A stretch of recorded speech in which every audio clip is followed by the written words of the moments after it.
ಗುರುವೇ ನೀನು ಕಾರಣನಯ್ಯ ನನ್ನ ಭವದ ಬಂಧನ ಬಿಡಿಸಲು. ಗುರುವೇ ನೀನು ಕಾರಣನಯ್ಯ ನನ್ನ ಭವದ ಬಂಧನ ಬಿಡಿಸಲು. ನನ್ನ ಭವದ ಬಂಧನ ಬಿಡಿಸಲು. ಗುರುವೇ ನೀನು ಕಾರಣನಯ್ಯ ಗುರುವೇ ನೀನು ಕಾರಣನಯ್ಯ ಮಾಂಸಪಿಂಡ ಹೋಗಿ ಮಂತ್ರಪಿಂಡವಾಗಲು. ಮಾಂಸಪಿಂಡ ಹೋಗಿ ಮಂತ್ರಪಿಂಡವಾಗಲು. ಗುರುವೇ ನೀನು ಕಾರಣನಯ್ಯ ನನ್ನ ಭವದ ಬಂಧನ ಬಿಡಿಸಲು.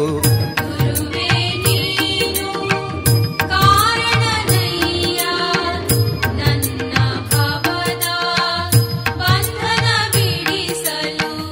ನನ್ನ ಭವದ ಬಂಧನ ಬಿಡಿಸಲು.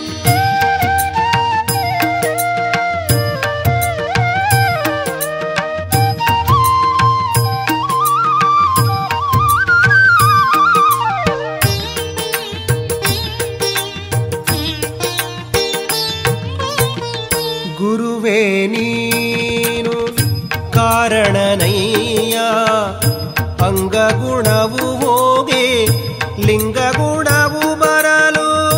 ಗುರುವೇ ನೀನು ಕಾರಣನಯ್ಯ ಅಂಗಗುಣವು ಹೋಗಿ ಲಿಂಗಗುಣವು ಬರಲು.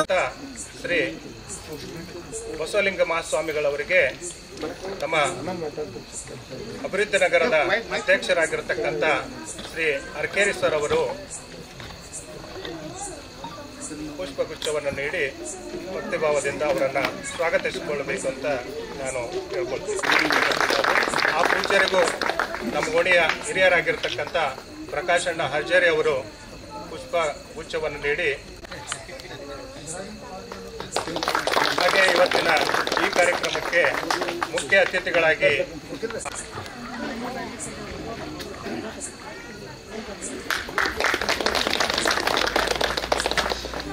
ಸಂಗಮೇಶ ಜಯ ಬಸವೇಶ ಜಯತು ಸಂಗಮೇಶ ಜಯ ಜಯತು ಈಶಾ ಪಾಪನಾಶ ಈಶಾ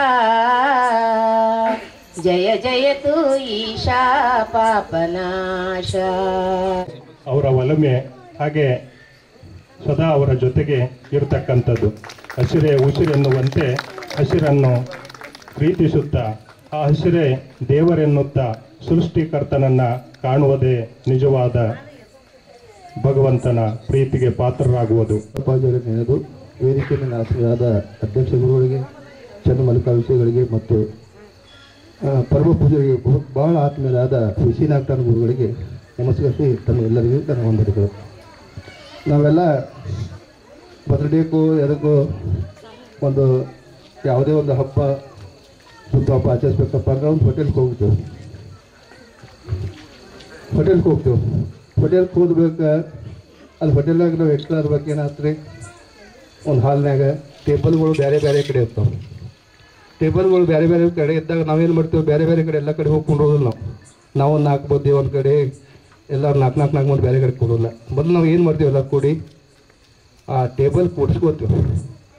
ಟೇಬಲ್ ಕೂಡಿಸ್ಕೋಬೇಕಪ್ಪ ಅಂದ್ರೆ ಅರ್ಥೇನು, ಎಲ್ಲರೂ ಮನುಷ್ಯ ಕೂಡಿ ಬಾಳೋದ್ರೆ ಸ್ವರ್ಗ ಸುಖ, ಕೂಡಿ ಬಾಳಕ್ಕೆ ಬಯಸ್ತಾನೆ ಮತ್ತು ಎಲ್ಲರ ಜೋಡಿ ಅನನ್ಯವಾಗಿರ್ಲಾಕ ಅದು ತೋರಿಸ್ತದೆ. ಹಂಗೆ ನಾವು ಈ ಸತ್ಸಂಗ ಯಾಕೆ ಮಾಡ್ಯವಪ್ಪ ಅಂದ್ರೆ ಎಲ್ಲರೂ ಕೂಡಿ ಬೆರೀಲಿ ಮೇಲೆ ಮತ್ತು ಆತ್ಮೀಯತೆ ಮೇಲೆ ಬರುತ್ತೆ, ಆತ್ಮೀಯತೆ ಹೆಚ್ಚಿಗಾತಿ. ಅದಕ್ಕೆ ಪೂಜ್ಯ ಅಪ್ಪಾಜಿಯವರು ಎರಡು ಹೇಳ್ತಿದ್ರು, ಹೊಟ್ಟಿಗೆ ಮತ್ತು ನೆತ್ತಿಗೆ ಅದು ಉಪಯೋಗ ಆಗಿರಬೇಕು. ಅದು ಪ್ರಸಾದ ಅಂದರೆ ಹೊಟ್ಟಿಗೆ ನಾವು ಪ್ರಸಾದ, ನೆತ್ತಿಗೆ ಒಳ್ಳೆಯ ವಿಷಯಗಳು ನಮ್ಮ ತಲೆ ಬರಬೇಕಂತೇಳಿ ಈ ಸತ್ಸಂಗದಲ್ಲಿ ಯಾವತ್ತೂ ಭಾಗವಹಿಸ್ಬೇಕು ತಪ್ಪು ಹೇಳ್ತಿದ್ರು. ಇತ್ತೀಚೆಗೆ ಏನಾಯಿತು, ನಾವು ಒಂದು ದಿವಸ ಊಟ ಮುಗಿಸ್ಕೊಂಡು ಹೊರಗೆ ಬಂದಾಗ ಕಲ್ಲೇಶಿಯವರು ಮತ್ತು ನಮ್ಮ ತೇಲಿ ಸರ್ ಅವರು ಕೂತಿದ್ರು. ನಾ ಎಂದೂ ಹೆಚ್ಚಾಗಿ ಹೊರಗೆ ಬರೋದಿಲ್ಲ, ಬಂದು ಕೂತಿದ್ರು, ಇಬ್ಬರೇ ಕೂತಿದ್ರು, ನಾವು ಮಾತಾಡ್ಸಿದ್ದೇವೆ.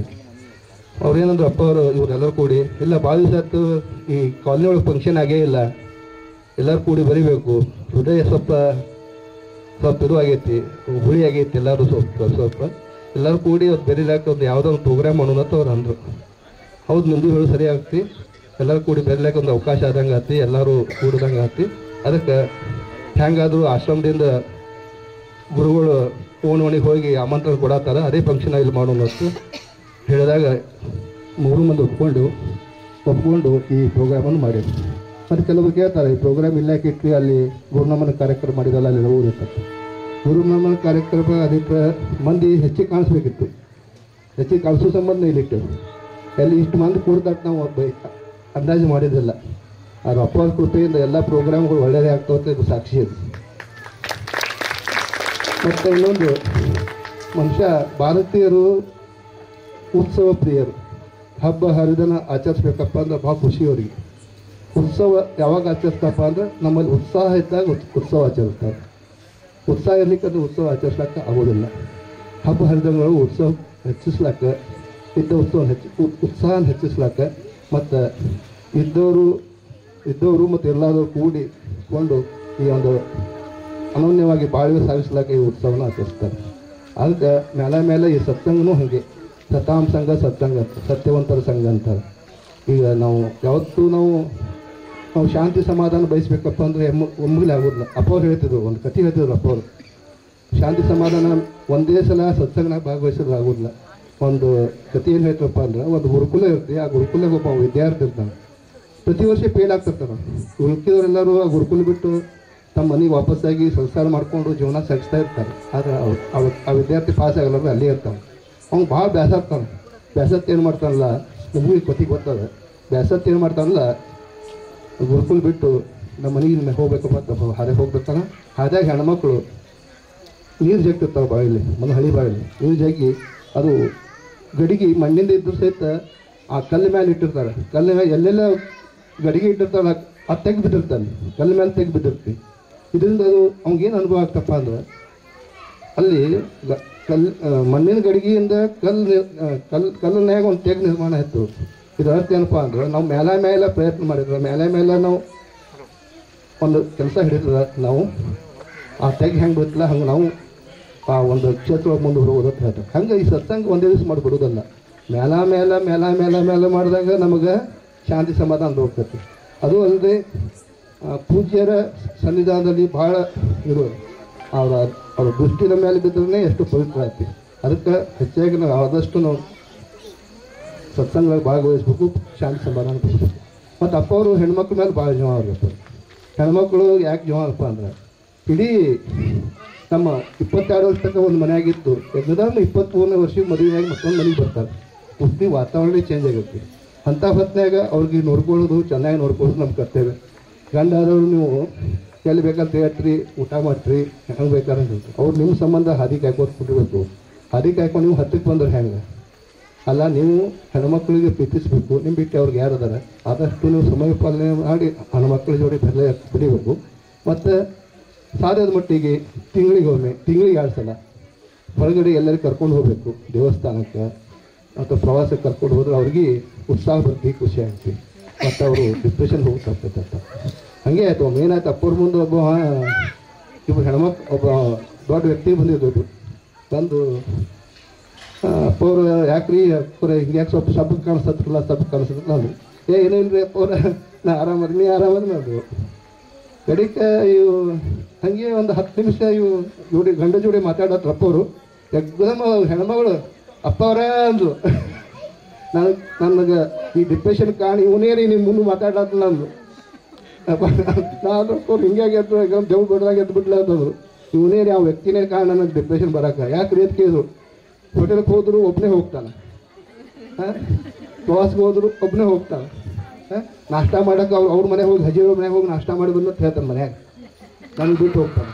ಮತ್ತು ವಕೀಲರ ಜೋಡಿ ಹೋಗ್ತೀನಿ, ಬಾಲರೆಡ್ಡಿ ಅವ್ರ ಮನೆಗೆ ಹೋಗ್ತಾ ಅಂತ ಹೇಳ್ತಾನೆ. ಅವ್ರ ಜೋಡಿ ಪ್ರವಾಸಕ್ಕೆ ಹೋದೆ, ಇವ್ರ ಜೋಡಿ ಪ್ರವಾಸಕ್ಕೆ ಹೋದೆ, ನಾನು ಬಿಟ್ಟು ಹೋಗ್ತಾನೆ ರೀ.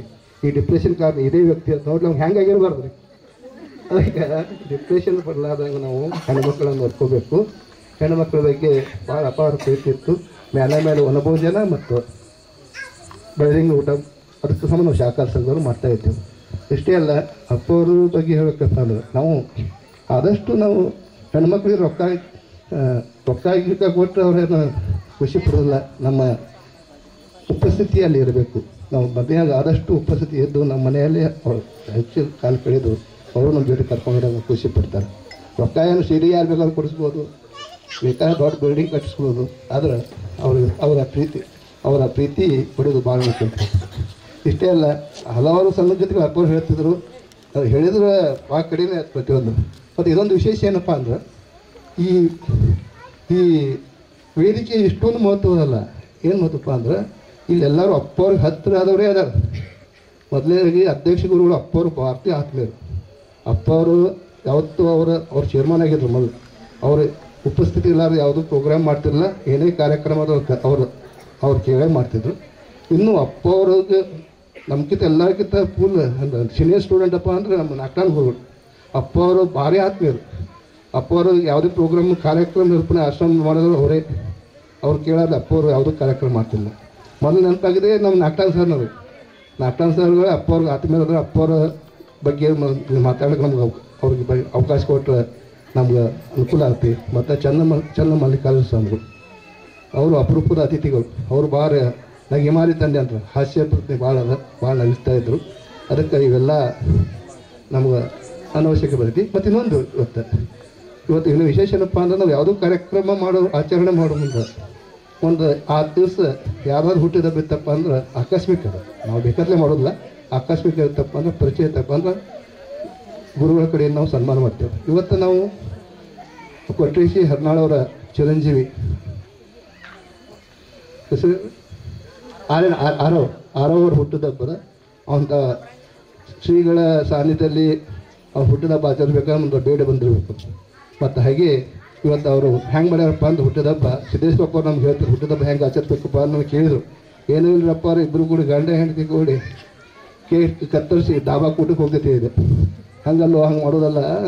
ಹುಟ್ಟಿದಬ್ಬ ಹೆಂಗೆ ಆಚರಿಸ್ಬೇಕಪ್ಪ ಅಂದ್ರೆ ಹೇಳಿ ನಾವು ಅವ್ರಿಗೆ ಗೊತ್ತು ಹೆಂಗೆ ಆಚರಿಸ್ಬೇಕತ್ತ. ಹುಡುಗಿಗೆ ಅಭ್ಯಂಜನ ಸ್ನಾನ ಮಾಡಿಸ್ಬೇಕು, ಎಣ್ಣೆಗಿಣ್ಣೆ ಹೆಚ್ಚು ನೆತ್ತಿ ಬೆಳೆದು, ಆಮೇಲೆ ದೀಪ ಬೆಳಗಬೇಕು. ದೀಪ ಬೆಳಗ್ಗೆ ಅಪ್ಪ ಅವಾಗ ತಂದೆ ತಾಯಿಗೆ ಮುತ್ಯ ಆಯಿಗೆ ನಮಸ್ಕಾರ ಮಾಡತ್ತೆ ಹೇಳಬೇಕು. ಆಮೇಲೆ ದೇವಸ್ಥಾನಕ್ಕೆ ನಮ್ಮ ಮನೆ ದೇವಸ್ಥಾನಕ್ಕೆ ಅಥವಾ ಯಾವ ದೇವಸ್ಥಾನಕ್ಕೆ ಕರ್ಕೊಂಡು ಹೋಗಿ ಆ ಒಂದು ಪ್ರವಾಸ ಆದಂಗೆ ಆಯ್ತು, ಅವ್ರಿಗೆ ಖುಷಿ ಆಯಿತು. ಮತ್ತು ಅವು ಹೋಗಿ ಆ ಹುಡುಗರಿಗೆ ಏನು ಪ್ರೀತಿ ಅದಲ್ಲ ಆ ಪ್ರೀತಿಕರ ತಿಂಡಿ ಮಾಡಿ ತಿನ್ನಿಸ್ಬೇಕು. ಬೇಕಾದ್ರೆ ಮ್ಯಾಗಿನೂ ಇರಲಿ, ಏನು ಸರ್ ಮ್ಯಾಗಿ ಭಾಳ ಬೇಡ್ತಾನೆ ನೀವು ಮ್ಯಾಗಿ ತಿನ್ನಿಸ್ರಿ ಇವತ್ತು.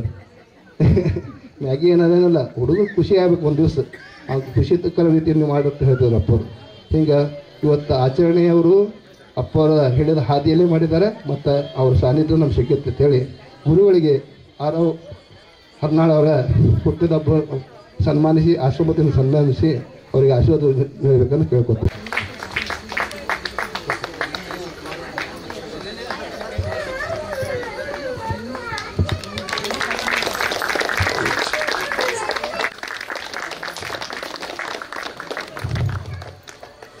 ಆಶ್ರಮದಲ್ಲಿ ಸದಾ ಎಲ್ಲ ಕಾರ್ಯಗಳಲ್ಲೂ ತಾವು ಮುಂದೆ ನಿಂತು ಅನೇಕ ಒಳ್ಳೆಯ ಕಾರ್ಯಕ್ರಮಗಳನ್ನು ನಡೆಸುತ್ತಾ ಪೂಜ್ಯ ಪ್ರಾತಸ್ಮರಣೀಯರಾದ ಪರಮ ಪೂಜ್ಯ ಮಲ್ಲಿಕಾರ್ಜುನ ಮಹಾಶಿವಗಳನ್ನು ಹೃದಯ ಮಂದಿರದಲ್ಲಿ ಧ್ಯಾನಿಸಿಕೊಳ್ಳುತ್ತಾ ವಿಶ್ವಸಂತರು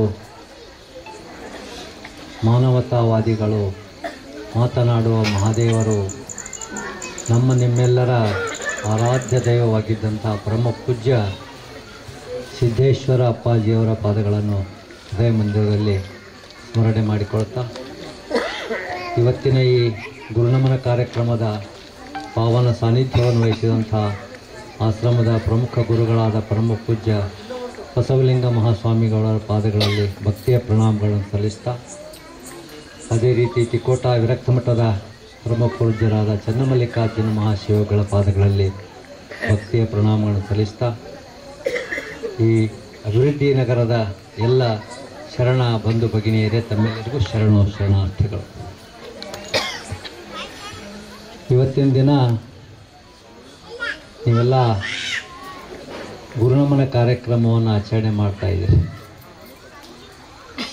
ಬಹುಶಃ ಕೇವಲ ಬಿಜಾಪುರ ನಗರದಲ್ಲಿ ಅಷ್ಟೇ ಅಲ್ಲ, ಬಿಜಾಪುರ ಜಿಲ್ಲೆಯಲ್ಲಿ ಅಷ್ಟೇ ಅಲ್ಲ, ನಮ್ಮ ರಾಜ್ಯದಲ್ಲಲ್ಲದೆ ಹೊರ ರಾಜ್ಯಗಳಲ್ಲಿಯೂ ಕೂಡ ಕಳೆದ 8-10 ದಿನಗಳಿಂದ ಈ ಗುರುನಮನ ಕಾರ್ಯಕ್ರಮಗಳು ಅಲ್ಲಲ್ಲಿ ಆಚರಣೆಗೊಳ್ತಾ ಬಂದಿದ್ದು ತಮಗೆಲ್ಲ ಕೇಳಿರಬೇಕು, ಓದಿರಬೇಕು. ಮನುಷ್ಯ ಹುಟ್ಟುವಾಗ ಉಸಿರಿರ್ತದ, ಹೆಸರಿರಂಗಿಲ್ಲ. ಹೋಗುವಾಗ ಉಸಿರಿರಂಗಿಲ್ಲ, ಹೆಸರಿರ್ತದೆ. ಈ ಎರಡರ ಮಧ್ಯದಲ್ಲಿರ್ತಕ್ಕಂಥ ನಮ್ಮ ಬದುಕು ಅಥವಾ ಜೀವನ ಅಂತ ಏನದಲ್ಲ, ಅದರ ಸಾರ್ಥಕತೆ ಆಗಬೇಕಾದ್ರೆ ಅದೇ ಜೀವನ. ಸಾರ್ಥಕತೆ ಹುಟ್ಟೇವಿ, ಬೆಳೆದೇವಿ, ಹೋದೇವಿ. ಅದಷ್ಟಾದ್ರೆ ಯಾರು ಇವತ್ತು ನಾವು ಪೂಜ್ಯರ ಗುರುನಮನ ಕಾರ್ಯಕ್ರಮವನ್ನು ಎಲ್ಲರೂ ಯಾಕೆ ಮಾಡ್ತೀವಿ? ನಮ್ಮ ಮನ್ಯಾಗೆ ನಮ್ಮ ಹಿರಿಯರ ಹೋಗ್ಯಾರ, ಎಷ್ಟೋ ಮಂದಿ ಹೋಗ್ಯಾರ.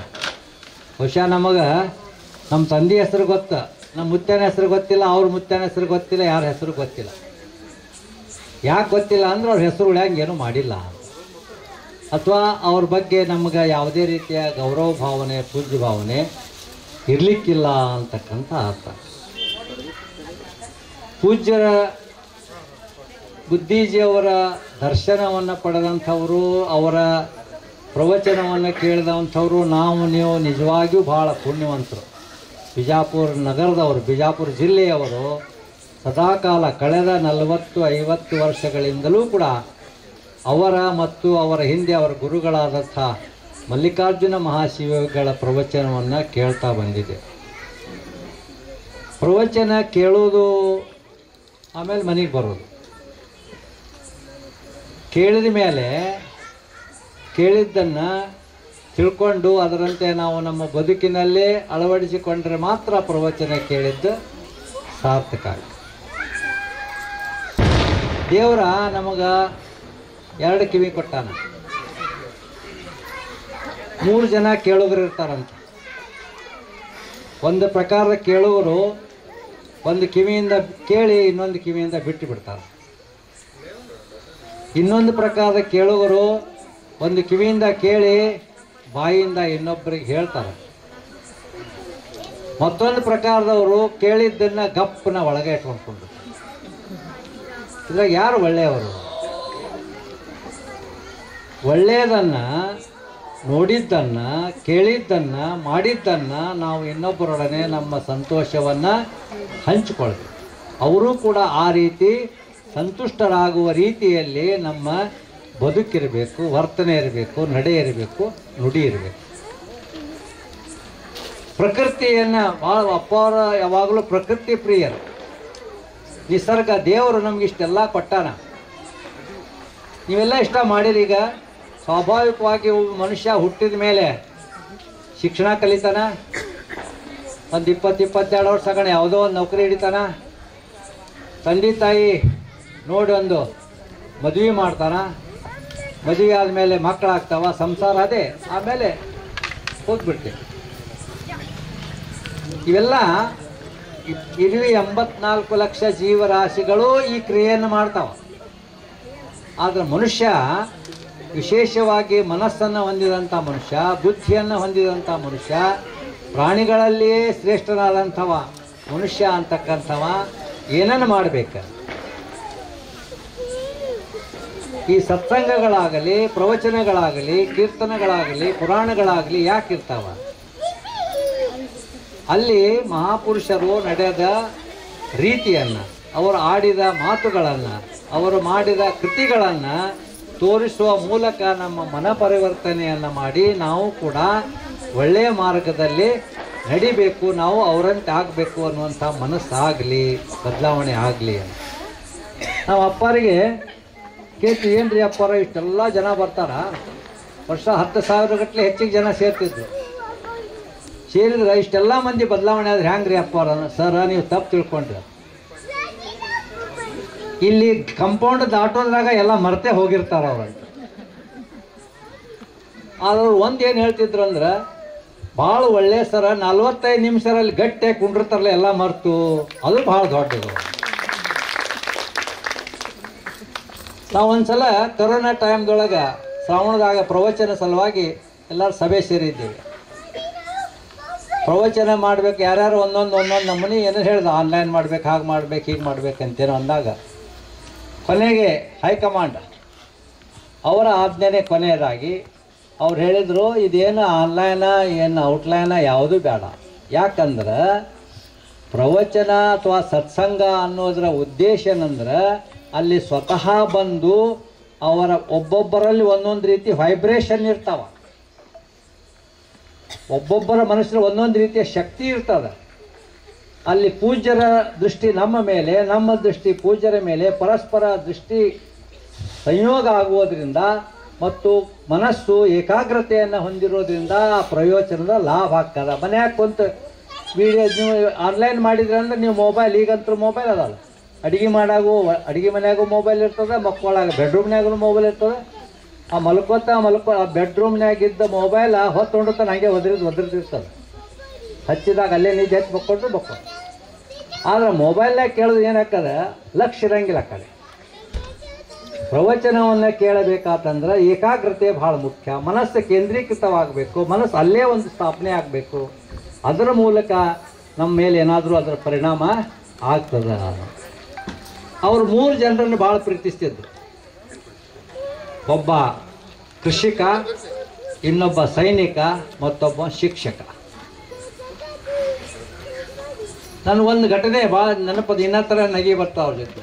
ನಾವು ಶರಣ ಸಾಹಿತ್ಯ ಸಮ್ಮೇಳನ 12ನೇ ಶರಣ ಸಾಹಿತ್ಯ ಸಮ್ಮೇಳನ ಮಾಡುವಾಗ ಅವರು ಕಕ್ಕಮರಿ ಒಳಗಿದ್ರು. ಅಪ್ಪರ ಹೋಗಿದ್ದೆ ಅವ್ರ ಹತ್ರ. ನಮ್ಗೆ ಕೇಳಿದ ಕಾರ್ಯಕ್ರಮವನ್ನು ಯಾರಿಂದ ಉದ್ಘಾಟನೆ ಮಾಡಿಸ್ತೀರಿ ಸರ್ ಅಂತ. ಇಲ್ರಿ ಅಪ್ಪರ ಮುಖ್ಯಮಂತ್ರಿ ಬರೋರಲ್ಲ ರೀ, ಹಾಂಗ್ರಿ ಅಂತ. ಹಂಗಾರ ಎಲ್ಲ ಕಡೆ ರೈತರ ಕಡೆಯಿಂದ ಮಾಡಿಸಿದ್ರೆ ಹೆಂಗೆ ಆಗ್ತದ? ರೈತರ ಪ್ರೀತಿ ಅಲ್ಲ. ಹೌದ್ರಿ ಪಾಪ ನಿರಪದ್ರವ ಪ್ರಾಣಿ ಅಂತ ನಾನು ಬಾಯಾಗ ಎಕ್ದಮ್ ಬಂತದ. ಅದನ್ನ ಇಷ್ಟು ಚಂದ ನಕ್ ಕೇಳೋರು ನೋಡ್ರಿ, ಅವ್ರನ್ನ ಪ್ರಾಣಿ ಮಾಡಿ ರೈತರನ್ನ ಎಂತಾದ್ರಿ ಸರ ನೀವು ಅಂಥ ಪ್ರಾಣಿ ಅಂದ್ರೆ ನಮಗೆ ಅನ್ನ ಅವ ರೈತ ಇರ್ಲಿಲ್ಲ ಅಂದ್ರೆ ನಮ್ದೇನೂ ಇಲ್ಲೇ ಇಲ್ಲ. ಬೇಕಾದ್ರೆ ಸಾಹೇಬ್ರಿ ಸುಬೇದಾರಿ ಏನಿದ್ರಿ ಏನದ ರೊಕ್ಕ ತಿನ್ನಂಗದ. ಅವನು ಭೂಮಿಯೊಳಗೆ ದುಡಿದು ಬೆಳೆದು ನಮಗೆ ಕಾಳು ಕೊಟ್ಟಾಗಲೇ ನಮ್ಮದೆಲ್ಲ ಉಪಜೀವನ ಆಗುವಂಥ ಅಂಥ ಒಬ್ಬ ಇಡೀ ದೇಶದ ಜನರ ಬೆನ್ನೆಲುಬಾಗಿರ್ತಕ್ಕಂಥ ರೈತನ ಬಗ್ಗೆ ನೀವು ಹಿಂಗೆ ಆಡಿದ್ರಲ್ರಿ ಸರ, ಇದು ಭಾಳ ದೊಡ್ಡ ಇದ್ರಿ. ಒಂದು ಅರ್ಧ ತಾಸಲ್ಲಿ ನಕ್ಕರು. ಯಾವುದೇ ಒಂದು ಸನ್ನಿವೇಶದೊಳಗೆ ಇಂಥವೆಲ್ಲ ಭಾಳ ಸೂಕ್ಷ್ಮವಾಗಿ ಅವರು ಪರಿಗಣಿಸ್ತಾ ಇದ್ರು. ಈಗ ಒಮ್ಮೆ ಕಾರ್ನೊಳಗೆ ಎಲ್ಲ ಕಾರ್ಯಕ್ರಮ ಕರ್ಕೊಂಡು ಹೊಂಟಿದ್ದೆ. ಕರ್ಕೊಂಡು ಹೊಂಟಾಗ ನಾನು ಅವರು ಹಿಂದ್ಗಡೆ ಇದ್ದರು, ನಾವು ಮುಂದ್ಗಡೆ ಒಬ್ಬ ಡ್ರೈವರ್ ಆ ಬಾಜು ಕೂತಿದ್ದೆ. ಹೋಗುವಾಗ ಅದು ಮೋಟ್ರ್ ಕೊಯ್ ಅಂತ ನೋಡೋದು. ಭಾಳ ಅಂತ ಸರ್ ಅದು ಯಾಕೆ ಸಪ್ಲೈ ಮಾಡ್ತಾ ಗೊತ್ತ ನಿಮ್ಗಂತಂದು. ಬೆಲ್ಟ್ ಯಾಕೆ ಹಾಕೋಬೇಕ್ರಿ, ಅದು ಸುರಕ್ಷಿತ ಸಲಾಗ್ಯದ್ರಿ ಸರ್, ಮಜಾಕ್ ಅಲ್ಲ ಅದು ಬೆಲ್ಟ. ಆ ಬೆಲ್ಟ್ ಹಾಕೋರಿ ಮೊದಲ. ಅಂದ್ರೆ ಪ್ರತಿಯೊಂದು ವಸ್ತುವನ್ನು ಕೂಡ ಭಾಳಷ್ಟು ಸೂಕ್ಷ್ಮವಾಗಿ, ಮತ್ತು ಅವರು ಬಹುಮುಖ ಜ್ಞಾನಿಗಳು. ಗಣಿತ ತಗೋರಿ, ವಿಜ್ಞಾನ ತಗೋರಿ, ಯಾವುದರ ಒಂದು ವಿಷಯ ಕುರಿತು ಮಾತಾಡಾಗ ಒಮ್ಮೆ ನಮ್ಮನ್ನೇ ದಿಗಿಲು ಕೆಡ್ಬಿಡ್ತಿದ್ರು. ಯಾಕಂದ್ರೆ ಇವ್ರ ಮುಂದೆ ಅಪ್ಪರ ಮುಂದೆ ಹೇಳಿದೆವಪ್ಪ ನಾವು. ಒಂದು ಸೂಫಿ ಸಂತರ ಬಗ್ಗೆ ಅಂತ ಬಿಜಾಪುರದೊಳಗೆ ಸೂಫಿ ಸಂತರು ಯಾರಾಗಿ ಹೋಗ್ಯಾರಿ ಸರ ಅಂತ. ಅಂದ್ರೆ ಅಷ್ಟು ಎಲ್ಲ ವಿಷಯಗಳ ಬಗ್ಗೆ ಭಾಳಷ್ಟು ಆಳವಾದ ಅವ್ರ ಪ್ರವಚನದೊಳಗೆ ಕೇಳಿರ್ಬೇಕು ನಾವು. ಪ್ರತಿಯೊಬ್ಬ ಸಾಕ್ರೆಟೇಸ ಎಲ್ಲರೂ ವಿಜ್ಞಾನಿಗಳ ಬರುವ, ವಿದೇಶದ ವಿಜ್ಞಾನಿಗಳು, ಕವಿಗಳು, ಚಿತ್ರಕಲಾಕಾರರು, ನಾಟಕಕಾರರು, ಕಾದಂಬರಿಕಾರರು ಎಲ್ಲರೂ ಭಾಳ ಸೂಕ್ಷ್ಮವಾಗಿ ಪರಿಗ್ರಹಣ ಮಾಡುವುದರ ಮೂಲಕ ಸೂಕ್ಷ್ಮತೆಯನ್ನು ಕುರಿತಾದಂಥ ವಿಚಾರಗಳನ್ನು ನಮ್ಮಲ್ಲಿ ಭಾಳಷ್ಟು ಬಿಂಬಿಸ್ತಿತ್ತು. ಮನುಷ್ಯ ಎಷ್ಟು ಆಶಾವಂತಿರ್ತಾನ. ಅವರೊಂದು ಕಥೆ ಹೇಳ್ತಿದ್ರು. ಒಂದು ಮದುವೆ ಇತ್ತಂತ, ಮರಿಮೊಮ್ಮಗನ ಮದುವೆ, ಮೊಮ್ಮಗಲ್ಲ ಮರಿಮೊಮ್ಮಗನ ಮದುವೆ ಆದಮೇಲೆ ಆ ಮುತ್ಯ ಇದ್ದಂತ ಮನ್ಯಾಗ. ಮದುವೆ ಆದ ಕೂಡಲೇನ ಸಾಮಾನ್ಯವಾಗಿ ನಮ್ಮಲ್ಲಿ ಏನು ಮಾಡ್ತೇವೆ, ಮದುಮಕ್ಕಳು ಹೋಗಿ ಅಜ್ಜ ಅದಾನ ನಮಸ್ಕಾರ ಮಾಡುವ ಅಂತ. ಅಜ್ಜಿಗೆ ನಮಸ್ಕಾರ ಮಾಡೋಣ, ಆ ಅಜ್ಜ ಮೋತಿ ಸಾಣ ಮಾಡ್ದತ್ತ. ಯಾಕಜ್ಜ ಮೊಮ್ಮಕ್ಕಳು ಬಂದಾರ, ಮೊಮ್ಮಕ್ಕಳು ಇಲ್ಲ, ಅಜ್ಜಿ ಒಬ್ಬಕ್ಕಿದ್ರೆ ಪಾಡಾಗ್ತಿತ್ತು. ನೋಡ್ರಿ ಅವ 100 ವರ್ಷ ಆಗ್ಯದ, ಇವತ್ತಿಲ್ಲಿ ಅಲ್ಲ. ಅವಾಗೂ ಅಜ್ಜಿನ ಏನ ಈ ವ್ಯಾಮೋಹ, ಈ ಮಾಯೆ ಅಂತಕ್ಕಂಥದ್ದೇನದಲ್ಲ, ಎಲ್ಲಿವರೆಗೆ ನಮ್ಮಿಂದ ದೂರ ಆಗೋದಿಲ್ಲ ಅಲ್ಲಿವರೆಗೆ ನಾವು ಈ ಭವಬಂಧನದಿಂದ ಪಾರಾಗಲಿಕ್ಕೆ ಸಾಧ್ಯ ಇಲ್ಲ. ಸನ್ಯಾಸಿಗಳ ಕೆ.ವಿ. ವಿಠ್ಠಲ್ ನಾವು ಕೂಡ ಮನಸ್ಸಿನಿಂದ ಸನ್ಯಾಸಿಗಳಾಗುತ್ತೆ. ಆಸೆ ಇರಬೇಕು, ದುರಾಸೆ ಇರಬಾರ್ದು. ಆಸೆ ಬೇಕೇ ಬೇಕಾದ ಶರಣರು ನಮಗೆ ಕೊಟ್ಟು ಹೋದಂಥ ಈ ಕಾಯಕ ದಾಸೋಹ ಮತ್ತು ಅನುಭವ ಏನದಾವ, ಈ ಕಾಯಕ ಮಾಡಬೇಕು, ಗಳಿಸ್ಬೇಕು, ಬಳಸಬೇಕು, ಬಳಸಿದ್ದನ್ನು ಸಮಾಜಕ್ಕೆ ಉಳಿಸಿ ದಾಸೋಹ ಮಾಡಬೇಕು ಅನ್ನುವಂಥ ಪ್ರವೃತ್ತಿ ಪೂಜ್ಯರಲ್ಲಿ ಎಲ್ಲ. ಪ್ರತಿಯೊಂದರ ಬಗ್ಗೆ, ಪ್ರಸಾದ ಮಾಡಿಸೋದ್ರ ಬಗ್ಗೆ ಆಗಲಿ, ವಿತರಣೆ ಮಾಡೋದ್ರ ಬಗ್ಗೆ ಆಗಲಿ, ಪ್ರತಿಯೊಂದರೊಳಗೂ ಆಸಕ್ತಿಯನ್ನು ಹೊಂದಿದಂಥ ಪೂಜ್ಯರು ಬಹಳಷ್ಟು. ಈಗೇನು ಅದನ್ನು ಅವರು ಭೌತಿಕವಾಗಿ ನಮ್ಮಿಂದ ದೂರ ಆಗ್ಯಾರೆ ವಿನಃ ಅವರು ತಿರುಗಾಡದಂಥ ಈ ನಮ್ಮ ಬಿಜಾಪುರ ನಗರ ಆಶ್ರಮ ಯಾವಾಗಲೂ ಇನ್ನೂ ಅವರ ಸ್ಮರಣೆಯನ್ನು ಮಾಡೋದ್ರ ಜೊತೆಗೆ ಅವರ ಶಕ್ತಿಯನ್ನು ನಮಗಿನ್ನೂ ಕೊಡ್ತಾ ಇದೆ. ಅಂಥ ಪೂಜ್ಯರನ್ನು ನಾವು ಎಷ್ಟು ಸ್ಮರಿಸಿದ್ರೂ ಕಡಿಮೆನೇ. ಅವರನ್ನು ಕುರಿತಾದಂಥ ಈ ನುಡಿ ನಮನ ಇದು ನಮ್ಮ ಸಮಾಧಾನಕ್ಕೆ ಅವರಿಗೆ ಅಪೇಕ್ಷಿಸ್ತಾವಲ್ಲಿದು. ಅವ್ರು ನಮ್ಗೆ ಮಾಡಿರಂಗಿಲ್ಲ. ಆದರೆ ನಾವೀಗ ನೋಡಿ ಆಗಲ್ಲ ಹೇಳ್ತಾರೆ ಬರ್ತ್ಡೇ ಮಾಡಿದ್ರಿ. ಈಗ ಈ ಬರ್ತ್ಡೇ ಏನು ಹೇಳ್ತದೆ ನಮಗಂತಂದ್ರೆ ನಿನ್ನ ವಯಸ್ಸು 1 ವರ್ಷ ಕಡಿಮೆ ಆಯ್ತು ನೋಡಂತ ಹೇಳ್ತದೆ. 10ನೇ ಬರ್ತ್ಡೇ ನೀ 10 ವರ್ಷ ತಮಾದ, ಇನ್ನು ಆಯುಷ್ಯದಿಂದ 10 ವರ್ಷ ಕಡಿಮೆ ಆಯಿತು. ಇದು ಸಂಕೇತ. ಆಗಲಿ ಮಾಡೋಣ ಸಂತೋಷಕ್ಕಾಗಿ. ಬಹುಶಃ ನೀವೆಲ್ಲ ಈಗ ಬರ್ತ್ಡೇ ಮಾಡ್ಕೊಳ್ಳೋರು ಪುಣ್ಯವಂತ. ನಮಗೆ ಹುಟ್ಟಿದ್ದು, ನಮ್ಗೆ ಯಾವಾಗ ಹುಟ್ಟಿದೇವೆ ಗೊತ್ತಿಲ್ಲ, ನಮ್ಮ ಬರ್ತ್ಡೇನೇ ಯಾವಾಗ ಆಯ್ತು ಗೊತ್ತಿಲ್ಲ, ಏನೂ ಯಾರೋ ನಮ್ಮ ಹುಟ್ಟಿದ ತಾರೀಖು ಸಹಿತ ಗೊತ್ತಿರ್ತಿಲ್ಲ ನಮ್ಮ ಮನೆಯವ್ರಿಗೆ. ಯಾರೋ ಮಾಸ್ತರ್ ಬಂದು ಏನು ಸಾಲಿನ ಮಾತ್ರ ಏನು ತಾರೀಖು ಹಚ್ಕೊತಿದ್ದು ಅದೇ ನಮ್ಮ ಹುಟ್ಟಿದ ತಾರೀಖು ಸುಧಾರಣೆ ಆಗ್ಯದ. ಆದರೆ ಒಂದು ಇಂದಿನ ಕಾಲಘಟ್ಟದಲ್ಲಿ ನಾವು ಏನು ಅಪೇಕ್ಷೆ ಮಾಡ್ಲಕತ್ತೇವಂತಂದ್ರೆ ನಮ್ಮ ಮಕ್ಕಳು ಹಾದಿ ತಪ್ಪುತ್ತಿದ್ದಾರೆ, ಸಂಸ್ಕಾರದಿಂದ ವಂಚಿತರಾಗುತ್ತಿದ್ದಾರೆ, ನಿಮ್ಮ ಸಂಬಂಧಗಳು ಕಡಿಮೆ ಆಗುತ್ತಿವೆ, ವೃದ್ಧಾಶ್ರಮಗಳು ಹೆಚ್ಚಾಗ್ಲಾಕತ್ಯಾವ. ಕಾರಣ ನೀವೇ. ನಿಮ್ಮ ಸಂಬಂಧಗಳು, ನಿಮ್ಮ ಮಕ್ಕಳ ಮೇಲೆ ನಿಮ್ಮ ಪ್ರೀತಿಯನ್ನು ಇಟ್ಟುಕೊಂಡು ಅವರನ್ನು ಸದಾ ತಾಯಿ ಹಾಗೆ ಪೋಷಿಸಿದರೆ ನಿಮ್ಮ ಮುಪ್ಪಿನ ಕಾಲಕ್ಕೆ ಅವ್ರು ನಿಮ್ಮನ್ನು ಅವ್ವ ಅಂತ ತಿಳ್ಕೊಂಡು ಜೋಪಾನ ಮಾಡ್ತಾರೆ, ನೋಡ್ತಾರೆ. ನೀವೆಲ್ಲ ಆಳುಗಳನ್ನ ಹಚ್ಚಿ ಅವ್ರ ಕೈಯಾಗ ನರ್ಸಿಸ್ ಅಂತ, ಗವರ್ನೆಸ್ ಅಥವಾ ಈಗೇನು ಬೋರ್ಡಿಂಗ್ ಸ್ಕೂಲ್ಗಳಲ್ಲಿ ನಮ್ಮ ಮಕ್ಕಳನ್ನ ಇಟ್ಟಾಗ ನಮಗೆ ಅವರಿಗೆ ಸಂಪರ್ಕ ಭಾಳಷ್ಟು ಕಡಿಮೆ ಆಗುವ ಮೂಲಕ ಬಾಂಧವ್ಯ ಕಡಿಮೆ ಆಗೋದ್ರಿಂದ ಅವಾಗ ಇವತ್ತು ಮೇಲಾಗೆ ಅಂದ್ರೆ ವಿದೇಶಗಳಿಗೆ ಹೋಗಿ ತಂದೆ ತಾಯಿಗಳನ್ನು ಮರೆಯುವಂಥ ಒಂದು ಪರಿಸ್ಥಿತಿ ಬಂದದ. ಅಪ್ಪಗೆ ಅಪ್ಪ ಅನ್ನಂಗಿಲ್ಲ, ಅವ್ವಗೆ ಅವ್ವ ಅನ್ನಂಗಿಲ್ಲ, ಅಣ್ಣ ಯಾರು ಗೊತ್ತಿಲ್ಲ, ತಂಗಿ ಯಾರು ಗೊತ್ತಿಲ್ಲ. ಮತ್ತು ನಮ್ಮ ಹೆಣ್ಣುಮಕ್ಕಳು ಸಹಿತ ಇವಾಗ ಏನು ಬೇಡ, ಅವಿಭಕ್ತ ಕುಟುಂಬವನ್ನು ಅಪೇಕ್ಷೆ ಮಾಡಂಗಿಲ್ಲ. ಹೆಣ್ಣು ಕೊಡೋರು ಕೇಳ್ತಾರ, ನಿಮ್ಮ ಮನ್ಯಾಗ ಯಾರು ಹತ್ತದಳ ಮಾವದ ಹತ್ತು ಸತ್ತಾಳಿರುತ್ತ, ಯಾಕಂದ್ರೆ ಕಿರಿಕಿರಿ ಆಗೋದು ಹತ್ತಿಲಿಂದ. ಆಮೇಲೆ ಅವರು ಬಂದು ಲಗ್ನ ಆದ ಕೂಡಲೇನ ನೆಕ್ಸ್ಟ್ 2ನೇ ಸ್ಟೆಪ್ ಅಂದ್ರೆ ಸಪ್ರೇಟ್. ಈ ಸಂಸ್ಕೃತಿಯಿಂದ ನಮ್ಮ ಬಾಂಧವ್ಯಗಳು ಭಾಳ ನಶಿಸಿ ಹೋಗ್ಲಕತ್ತವ, ಸಂಬಂಧಗಳು ಕಡಿಮೆ ಆಗ್ಲಕತ್ತವ. ಅಂಥ ಸಂಬಂಧವನ್ನು ಮೆಚ್ಚಿಕೊಂಡಂಥವರು ನಮ್ಮ ಬುದ್ಧೀಜಿಯವರು. ಯಾವಾಗಲೂ ಹಿರಿಯರನ್ನು, ಮಕ್ಕಳನ್ನು, ಅವರೆಲ್ಲೇ ಪ್ರವಚನಕ್ಕೆ ಹೋದಾಗ ಸಾಯಂಕಾಲ ಮಕ್ಕಳ ಕಾರ್ಯಕ್ರಮಗಳನ್ನ ಆಯೋಜನೆ ಮಾಡ್ತಿದ್ರು. ಮಕ್ಕಳಿಂದ ಹಾಡಿಸ್ತಿದ್ರು, ಆಟ ಆಡಿಸ್ತಿದ್ರು, ಕತೆ ಹೇಳಿಸ್ತಿದ್ರು. ನಮಗೆಲ್ಲ ಕಾರ್ಯಕ್ರಮ ಮಾಡಾಗ ಸರ ಮುದುಕರನ್ನ ಬಿಡ್ರಿ, ಇವ್ರನ್ನ ಇವ್ರು ಕತೆ ಮುಗಿದ ಇವ್ರು ತೊಗೊಂಡು ಏನು ಮಾಡೋರು, ಆದಷ್ಟು ಯುವಕರನ್ನ ತೊಗೊಂಡು ಬರ್ರಿ, ಯುವಕರಿಗೆ ಈ ವಿಚಾರಗಳನ್ನು ತಿಳಿಸುವಂಥ ಆಯೋಜನೆ ಮಾಡಿರಿ ಅಂತಂದ್ರೆ. ಆದ್ರೆ ನಮ್ಮ ದುರ್ದೈವ ಯುವಕರ ಈ ಕಡೆಗೆ ಇನ್ನೂ ಆಕರ್ಷಣೆ ಆಗ್ತಾ ಇಲ್ಲ. ಅದು ಬೇಕಾಗಿದೆ. ಅದು ಯಾವಾಗ ಬೇಕಂದ್ರೆ ಬಾಲ್ಯದಿಂದಲೇ ಬೇಕು. ತಂದೆ ತಾಯಿಗಳಿಂದಲೇ ಬಾಲ್ಯದಲ್ಲಿ ಅವರು ನಿಂತಾಗ ಮಾತ್ರ ಆ ಸಂಸ್ಕಾರ ಬರ್ತದೆ. ಮಠಮಾನ್ಯಗಳಿಗಾಗಲಿ ಆಶ್ರಮಗಳಿಗೆ ಹೋಗುವಂಥ ಒಂದು ಪರಂಪರೆ ನಮ್ಮ ತಾಯಂದಿರು ತಂದೆಗಳು ಮಾಡ್ತಿದ್ರೆ ಮಕ್ಕಳಲ್ಲಿ ಆ ರೂಢಿ ಬರ್ತದೆ.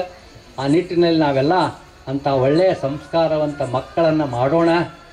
ಅದ್ರ ಜೊತೆಗೆ ಅಂಥ ಬುದ್ಧಿಜಿಯವರು ಹಾಕಿಕೊಟ್ಟಂಥ ಇಂಥ ಮಹಾತ್ಮರು ಒಂದು ಉರ್ಲಿಂಗ ಪದ್ಯ ಒಂದು ವಚನ ಹೇಳ್ತಾನೆ, ಲೋಕದಂತೆ ಬಾರರು, ಲೋಕದಂತೆ ಇರರು, ಲೋಕದಂತೆ ಹೋವರು, ಪುಣ್ಯದಂತೆ ಬಪ್ಪರು, ಜ್ಞಾನದಂತೆ ಇಪ್ಪರು, ಮುಕ್ತಿಯಂತೆ ಹೋವರು ನೋಡ, ನಿಮ್ಮ ಶರಣರು ಉಪಮಾತೀತರು, ಉಪಮಿಸಬಾರದ ಉಪಮಾತೀತರು ಅಂತ. ಅಂಥವರ ಸಾಲಿನಲ್ಲಿ ಸೇರಿದಂಥವರು ನಮ್ಮ ಬುದ್ಧೀಜಿಯವರು. ಅಂಥವ್ರನ್ನ ನಾವು ನಿಜವಾಗಿಯೂ ನಾವೇ ಪುಣ್ಯಶಾಲಿಗಳು. ಅಂಥವ್ರನ್ನ ನೆನಪು ಮಾಡೋದೇ ನಮ್ಮೊಂದು ಸೌಭಾಗ್ಯ. ಆ ನಿಟ್ಟಿನಲ್ಲಿ ನೀವು ಅಭಿವೃದ್ಧಿ ನಗರದವರು ಇದೊಂದು ಕಾರ್ಯಕ್ರಮ ಮಾಡಿಕೊಂಡಿದ್ದು ಭಾಳ ಒಳ್ಳೆಯದಾಗಿದೆ ಅಂತ ಹೇಳ್ತಾ, ನನಗಿಲ್ಲಿ ಕರೆಸಿ ನನಗೊಂದೆರಡು ನನ್ನ ವಿಚಾರಗಳನ್ನ ಹಂಚಿಕೊಡ್ಲಿಕ್ಕೆ ಅವಕಾಶ ಮಾಡಿಕೊಟ್ಟಂಥ ನಿಮಗೆಲ್ಲರೂ ಧನ್ಯವಾದಗಳನ್ನ ಅರ್ಪಿಸ್ತಾ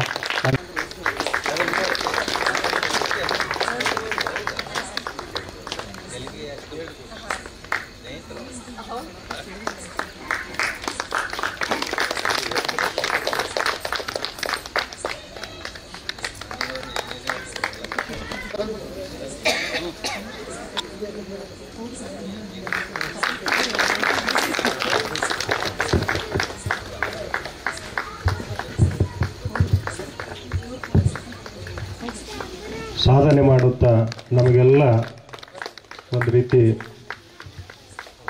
ಆದರ್ಶರಾಗಿರ್ತಕ್ಕಂಥ ಶ್ರೀ ಬೆನಕಟ್ಟಿ ಮೇಡಮ್ ಅವರಿಗೂ ಹಾಗೂ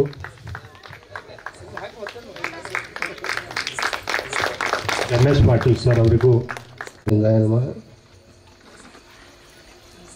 ಪರಮ ಪೂಜ್ಯ ಜ್ಞಾನ ಯೋಗಿ ನಡೆದಾಡುವ ದೇವರು ಗುರುದೇವರನ್ನು ನನ್ನ ಹೃದಯ ಮಂದಿರದಲ್ಲಿ ನೆನೆದು ವೇದಿಕೆ ಮೇಲಿರುವ ಪರಮ ಪೂಜ್ಯರಾದ ಅಧ್ಯಕ್ಷ ಗುರುಗಳಾದ ಬಸವಲಿಂಗ ಗುರುಗಳ ಪಾದಕ್ಕೆ ಹಣೆ ಮಾಡಿದ್ದು ನಮ್ಮ ನಾಟಾಂಗ ಗುರುಗಳಲ್ಲಿ ಹಣ್ಣೆನ್ನುತ್ತಾ ತಮ್ಮೆಲ್ಲರಲ್ಲಿ ಅನಂತ ನಮನಗಳು. ಒಂದು ಕಡೆ ಚಂದ್ರ ಬಸವಣ್ಣವ್ರು ಹೇಳ್ತಾರೆ, ಈ ಜಗತ್ತಿ ಜನ ಎಲ್ಲ ಬಂದೀವಿ ಬರ್ತೀವಿ ಮತ್ತು ಹೋಗ್ತೀವಿ, ಬರ್ತೀವಿ ಹೋಗ್ತೀವಿ. ಯಾರ್ಯಾರು ಎದಕ್ಕೆ ಬರ್ತಾರೆ ಅವರು ಕೇಳ್ತಾರೆ. ಹೆಣ್ಣಿಂಗೆ ಬಂದ ಆತನಲ್ಲ, ಹೆಣ್ಣಿಂಗೆ ಬಂದ ಆತನಲ್ಲ, ಮಣ್ಣಿಂಗೆ ಬಂದ ಆತನಲ್ಲ, ವ್ಯಸನಕ್ಕೆ ಬಂದ ಆತನಲ್ಲ, ವ್ಯಸನಕ್ಕೆ ಬಂದ ಆತನಲ್ಲ, ಕೂಡಲ ಚೆನ್ನ ಸಂಗಯ್ಯನಲ್ಲಿ ಭಕ್ತಿ ಪಥವ ತೋರ ಬಂದರು ಪ್ರಭುದೇವರು. ಪ್ರಭುದೇವರು ಯಾಕೆ ಬಂದರು ಅಂತ ಕೇಳಿದರೆ ಜ್ಞಾನವನ್ನು ಹೇಳಕ್ಕೆ, ಭಕ್ತಿ ಮಾರ್ಗ ಹೇಳಕ್ಕೆ ಬಂದರು. ಜ್ಞಾನಿಗಳು ಎದಕ್ಕೆ ಬರ್ತಾರೆ ಜ್ಞಾನಿಗಳಂತ ಕೇಳಿದರೆ, ಕೆಲವು ಜನ ಎದಕ್ಕೆ ಬರ್ತಾರೆ, ನಾವೆಲ್ಲ ಎದಕ್ಕೆ ಬರ್ತೀವಿ? ಹಣಕ್ಕಾಗಿರೇ ಬಂದಿರ್ತೀವ, ಇಲ್ಲ ಭೂಮಿಗಾಗಿರೇ ಬಂದಿರ್ತೀವ. ರಾಜರು ಬಂದರು ಭೂಮಿಗಾಗಿ ಬಂದರು, ಮುತ್ತು ರತ್ನ ಸಂಪಾದನೆ ಮಾಡ್ಲಿಕ್ಕೆ ಬಂದರು. ಕೆಲವು ಜನ 100, 50, 100, 500, 1000 ತಕ್ಕ ಲಗ್ನ ಆಗಕ್ಕೆ ಬಂದರು, ಲಗ್ನಾಗಿ ಆರಾಮ ಇರ್ಬೇಕಂತೇಳಿ ಬಂದರು. ಕೆಲವು ಮಂದಿ ಕುಡಿಲಾಕ ಬಂದರು, ಕೆಲವು ಮಂದಿ ತಿರ್ಲಾಕ ಬಂದರು. ಇದಕ್ಕೆ ಬರ್ತಾರೆ ಎಲ್ಲ ಜನ, ಜಗತ್ತಿನ ಜನ ಬರುವುದಿಲ್ಲ. ಇದಕ್ಕೆ ಬರ್ತಾರೆ. ಎದಕ್ಕೆ ಬರ್ತಾರೆ? ಹಣಕ್ಕಾಗಿರೇ ಬಂದಿರ್ತಾರೆ, ಅಧಿಕಾರಕ್ಕಾಗಿರೇ ಬಂದಿರ್ತಾರೆ, ಭೂಮಿಗಾಗಿರೇ ಬಂದಿರ್ತಾರೆ, ಇಲ್ಲ ಲಗ್ನಾಗಿ ಆರಾಮ ಇರ್ಬೇಕಂತೇಳಿ ಬಂದಿರ್ತಾರೆ, ಇಲ್ಲ ಕುಡ್ಕೋತ ತಿನ್ಕೋತ ಆರಾಮ ಇರ್ಬೇಕಂತೇಳಿ ಬಂದಿರ್ತಾರೆ. ಬರೋದೊಂದು ಇದಕ್ಕೆ. ಆದರೆ ಜ್ಞಾನಿಗಳು ಅದಕ್ಕೆ ಬಂದಿಲ್ಲ. ಅವ್ರು ಎದಕ್ಕೆ ಬಂದರು ಅಂದ್ರೆ ಭಕ್ತಿ ಮಾರ್ಗ ಹೇಳಕ್ಕೆ ಬಂದರು. ಎದಕ್ಕೆ ಬಂದರು? ಭಕ್ತಿ ಎಲ್ಲಕ್ಕಿಂತ ಯಾವುದು ಅಂದ್ರೆ ಅಂಥ ಜ್ಞಾನಿಗಳ ಅಲ್ಲಂ ಪ್ರಭು ದೊಡ್ಡ ಜ್ಞಾನಿ ಹೇಳ್ತಾನೆ, ಭಕ್ತಿ ಭಕ್ತಿ ಪ್ರೇಮ ಇತ್ತು ಮುಂದಿನ ಎಲ್ಲ ಕಾರ್ಯಗಳು ನಮಗೆ ಆಗ್ತಾವೆ. ಪ್ರೇಮ ಒಂದು ಸೇವೆ ಇರ್ಲಿಕ್ಕೆ ಮಾಡ್ಲಿಕ್ಕಂದ್ರೆ ನಮಗೆ ಯಾವ ಕರ್ಮಗಳು ಆಗೋದಿಲ್ಲ. ಇದೇ ಹೇಳಿದ್ರಲ್ಲ, ನೋಡಂಗಿಲ್ಲ, ಅತ್ತಿ ಮಾವನ ನೋಡಂಗಿಲ್ಲ, ತಂದೆ ತಾಯಿನ ನೋಡಂಗಿಲ್ಲ, ನೋಡೋಂಗೆ ಅವರು ಇರ್ಬೇಕಲ್ಲ, ಅವರು ಇರ್ಬೇಕಲ್ಲ ಹಂಗೆ. ತಂದೆ ತಾಯಿ ನೋಡೋಂಗೆ, ಅತ್ತಿ ಮಾವನ ನೋಡೋಂಗೆ ಅವರು ಇರ್ಬೇಕಲ್ಲ ಹಂಗೆ. ಹಂಗಿದ್ದು ತಾವು ನೋಡ್ತಾರಲ್ಲ ಅಂತ ನಾನು ಅಂತಾನೆ. ಈಗ ಅಂತಾರೆ ನಮಗೆ ನಾಳೆ ಯಾರು ಗುರುಗಳ ಸೇವೆ ಮಾಡೋರು ಯಾರು? ಈಗ ಅಪ್ಪ ತಗೊಂಡು ದುಡ್ಡು ಒಂದು ಪರ್ಯಾಯ ಇಲ್ಲ, ಅಂಗಿಕೆ ಹೆಚ್ಚಿಲ್ಲ, ಬಿಳಿ ಅರಿವಿ, ಮಠ ಇಲ್ಲ, ಪೀಠ ಇಲ್ಲ, ಏನಿಲ್ಲ. ಆದರೆ ಅವ್ರ ಸೇವೆ ಮಾಡೋಕೆ ನಾನು ಅಂತ ಬಡಿದಾಡ್ತಿದ್ದಿಲ್ಲ. ಯಾಕೆ? ಏನೂ ಇಲ್ಲ. ಅವ್ರು ಅರಿವಿ ತೊಳ್ಯಾಕ ಜಗಳ, ಅವ್ರ ಚಪ್ಪಲ್ ಇಡ್ಲಾಕ ಜಗಳ, ಅವ್ರ ನೀರು ತರ್ಲಾಕ ಜಗಳ, ಅವ್ರು ಕೂಡ ಮಾತಾಡಿದ್ರೆ ಜಗಳ, ಹೋದ್ರೆ ಜಗಳ. ಯಾಕೆ ಹಂಗೆ? ಅವ್ರಿಗೆ ಹಂಗೆ ನಮಗೆ ಹಂಗಿಲ್ಲ. ಅವ್ರು 108 ಕಾರ್ ಬಂದರು, ನಮ್ಮಲ್ಲಿ ಹತ್ತಿರ, ನಮ್ಮ ಗಾಡಿ ಹತ್ತಿರ, ನಿಮ್ಮ ಗಾಡಿ ಹತ್ತಿರ ಅವ್ರಿಗೆ. ನಮಗೆ ನಮ್ಮ ಗಾಡಿ ಬೇಡ, ನಿಮ್ಮ ಗಾಡಿ ಬೇಡ, ಎಲ್ಲಿ ಬೇಡ ನಮ್ಗೆ ಹಂಗೆ. ಅವ್ರಿಗೆ ಹಂಗೆ ಯಾಕೆ ಅಂದ್ರೆ ಅವ್ರು ಹಂಗಿದ್ರತ್ತ ಜನ ಕರೀತಾರೆ. ಯಾಕೆ ಕರೀತಾರೆ ಹೇಳ್ತಾರೆ, ಜ್ಞಾನ ಎಲ್ಲಕ್ಕಿಂತ ಹೆಚ್ಚು ಈ ಜಗತ್ತಿನ ಜ್ಞಾನದಕ್ಕಿಂತ ಮತ್ತೊಂದು ಇನ್ನೊಂದು ಯಾವುದೂ ಇಲ್ಲ. ಪ್ರೇಮ ಒಂದು ಜ್ಞಾನ ಇತ್ತತ್ತ ಅವ್ರನ್ನ ಅಷ್ಟು ಜನ ಪ್ರೇಮ ಮಾಡ್ತಿದ್ರು. ಅವ್ರು ಹೊಟ್ಟೆಗೆ ಚಿರ, ನಮ್ಗೆ ಹೊಟ್ಟೆಗೆ ಭಾಳ. ಈಗ ಅವ್ರ ತೆಗಿ, ಅವ್ರ ಮಾತು, ಅವ್ರ ಹಣಿಗೆ ಅವ್ರ ಹಿಕ್ಕೊಂಡಿರ್ತಾರೆ. ಕರೆ ಹಂಗೆ ಹಿಕ್ಕಳ, ಹಿಂಗೆ ಹಿಕ್ಕಳ, ಹಂಗೆ ಪುಕ್ಕ ತೆಗೆದ, ಹಿಂಗೆ ಪುಕ್ಕ ತೆಗೆದ ಅಂತ ಅವ್ರ ಪುಕ್ಕ ತಗೊಂಡು ನಮಗೇನು ಮಾಡಂಗೈತಿ? ನೋಡಿ ಆನಂದ ನಮಗೆ ಆಗೋದಿಲ್ಲ. ಮತ್ತು ಅವ್ರು ನೋಡಂಗಿನ ಮಂದಿ ಮಾತು ತಗೊಂಡು ಹೇಳ್ತೀವಿ ನಾ, ತಪ್ಪು ನಮ್ಮದೇ ಇರ್ತಾರೆ. ಈಗ ನಾವು ಈಗ ನಮ್ಗೆ ಅನಿಸ್ತೈತಿ, ನಾವು ಹಿಂದಿನ ಮಾತು ನೆನಪು ಮಾಡ್ಕೋತೀವಿ. ನಮಗೆಲ್ಲ ಓದೀವಿ, ಎಲ್ಲ ತಿಳ್ಕೊಂಡಿವಿ, ಎಲ್ಲ ಗೊತ್ತಿದ್ದು ಹೇಳ್ತೀವಿ. ಕೆಲವೊಂದು ಅಪ್ಪಳಂಗೆ ಯಾರೂ ಬಂದಿಲ್ಲ, ಬರಂಗೂ ಇಲ್ಲ. ಯಾಕೆ ಬರಂಗಿಲ್ಲ ಅಂತ ಕೇಳಿದ್ರೆ ಅವ್ರು ಬಂದಿದ್ದ ಎಲ್ಲ ಬಹುಮುಖಿ. ನಮ್ಗೆ ಹೆಂಗಾಗತ್ತವ ಅಂದ್ರೆ ಹಿಂಗೆ ಹಚ್ಚಿರಿ ನಮ್ಮವ್ರು, ಹಿಂಗೆ ಹಚ್ಚಿದ್ರೆ ನಮ್ಮವ್ರು ಆಗಲ್ಲ. ಅವ್ರು ಹಂಗಿನ್ನು ಹಚ್ಚಿರಿ ಬಿಡ್ರಿ ಎಲ್ಲ ನಮ್ಮವ್ರು. ನಮಗೆ ವಾದವಾದ ಭಾಳ. ನಮ್ಮ ಹಿಂಗಂದ್ರೆ ನಾವು ವಾದ ಇದಕ್ಕೆ ಇಲ್ಲ. ಅವ್ರದ್ದು ಹಂಗಿಲ್ಲ. ಹೆಂಗಂದ್ರೆ ಬರ್ರಿ ಏನೋ ಹೇಳ್ತಾರೆ, ಒಂದು ಜಾತ್ರೆ ನಡೀತತ್ತು.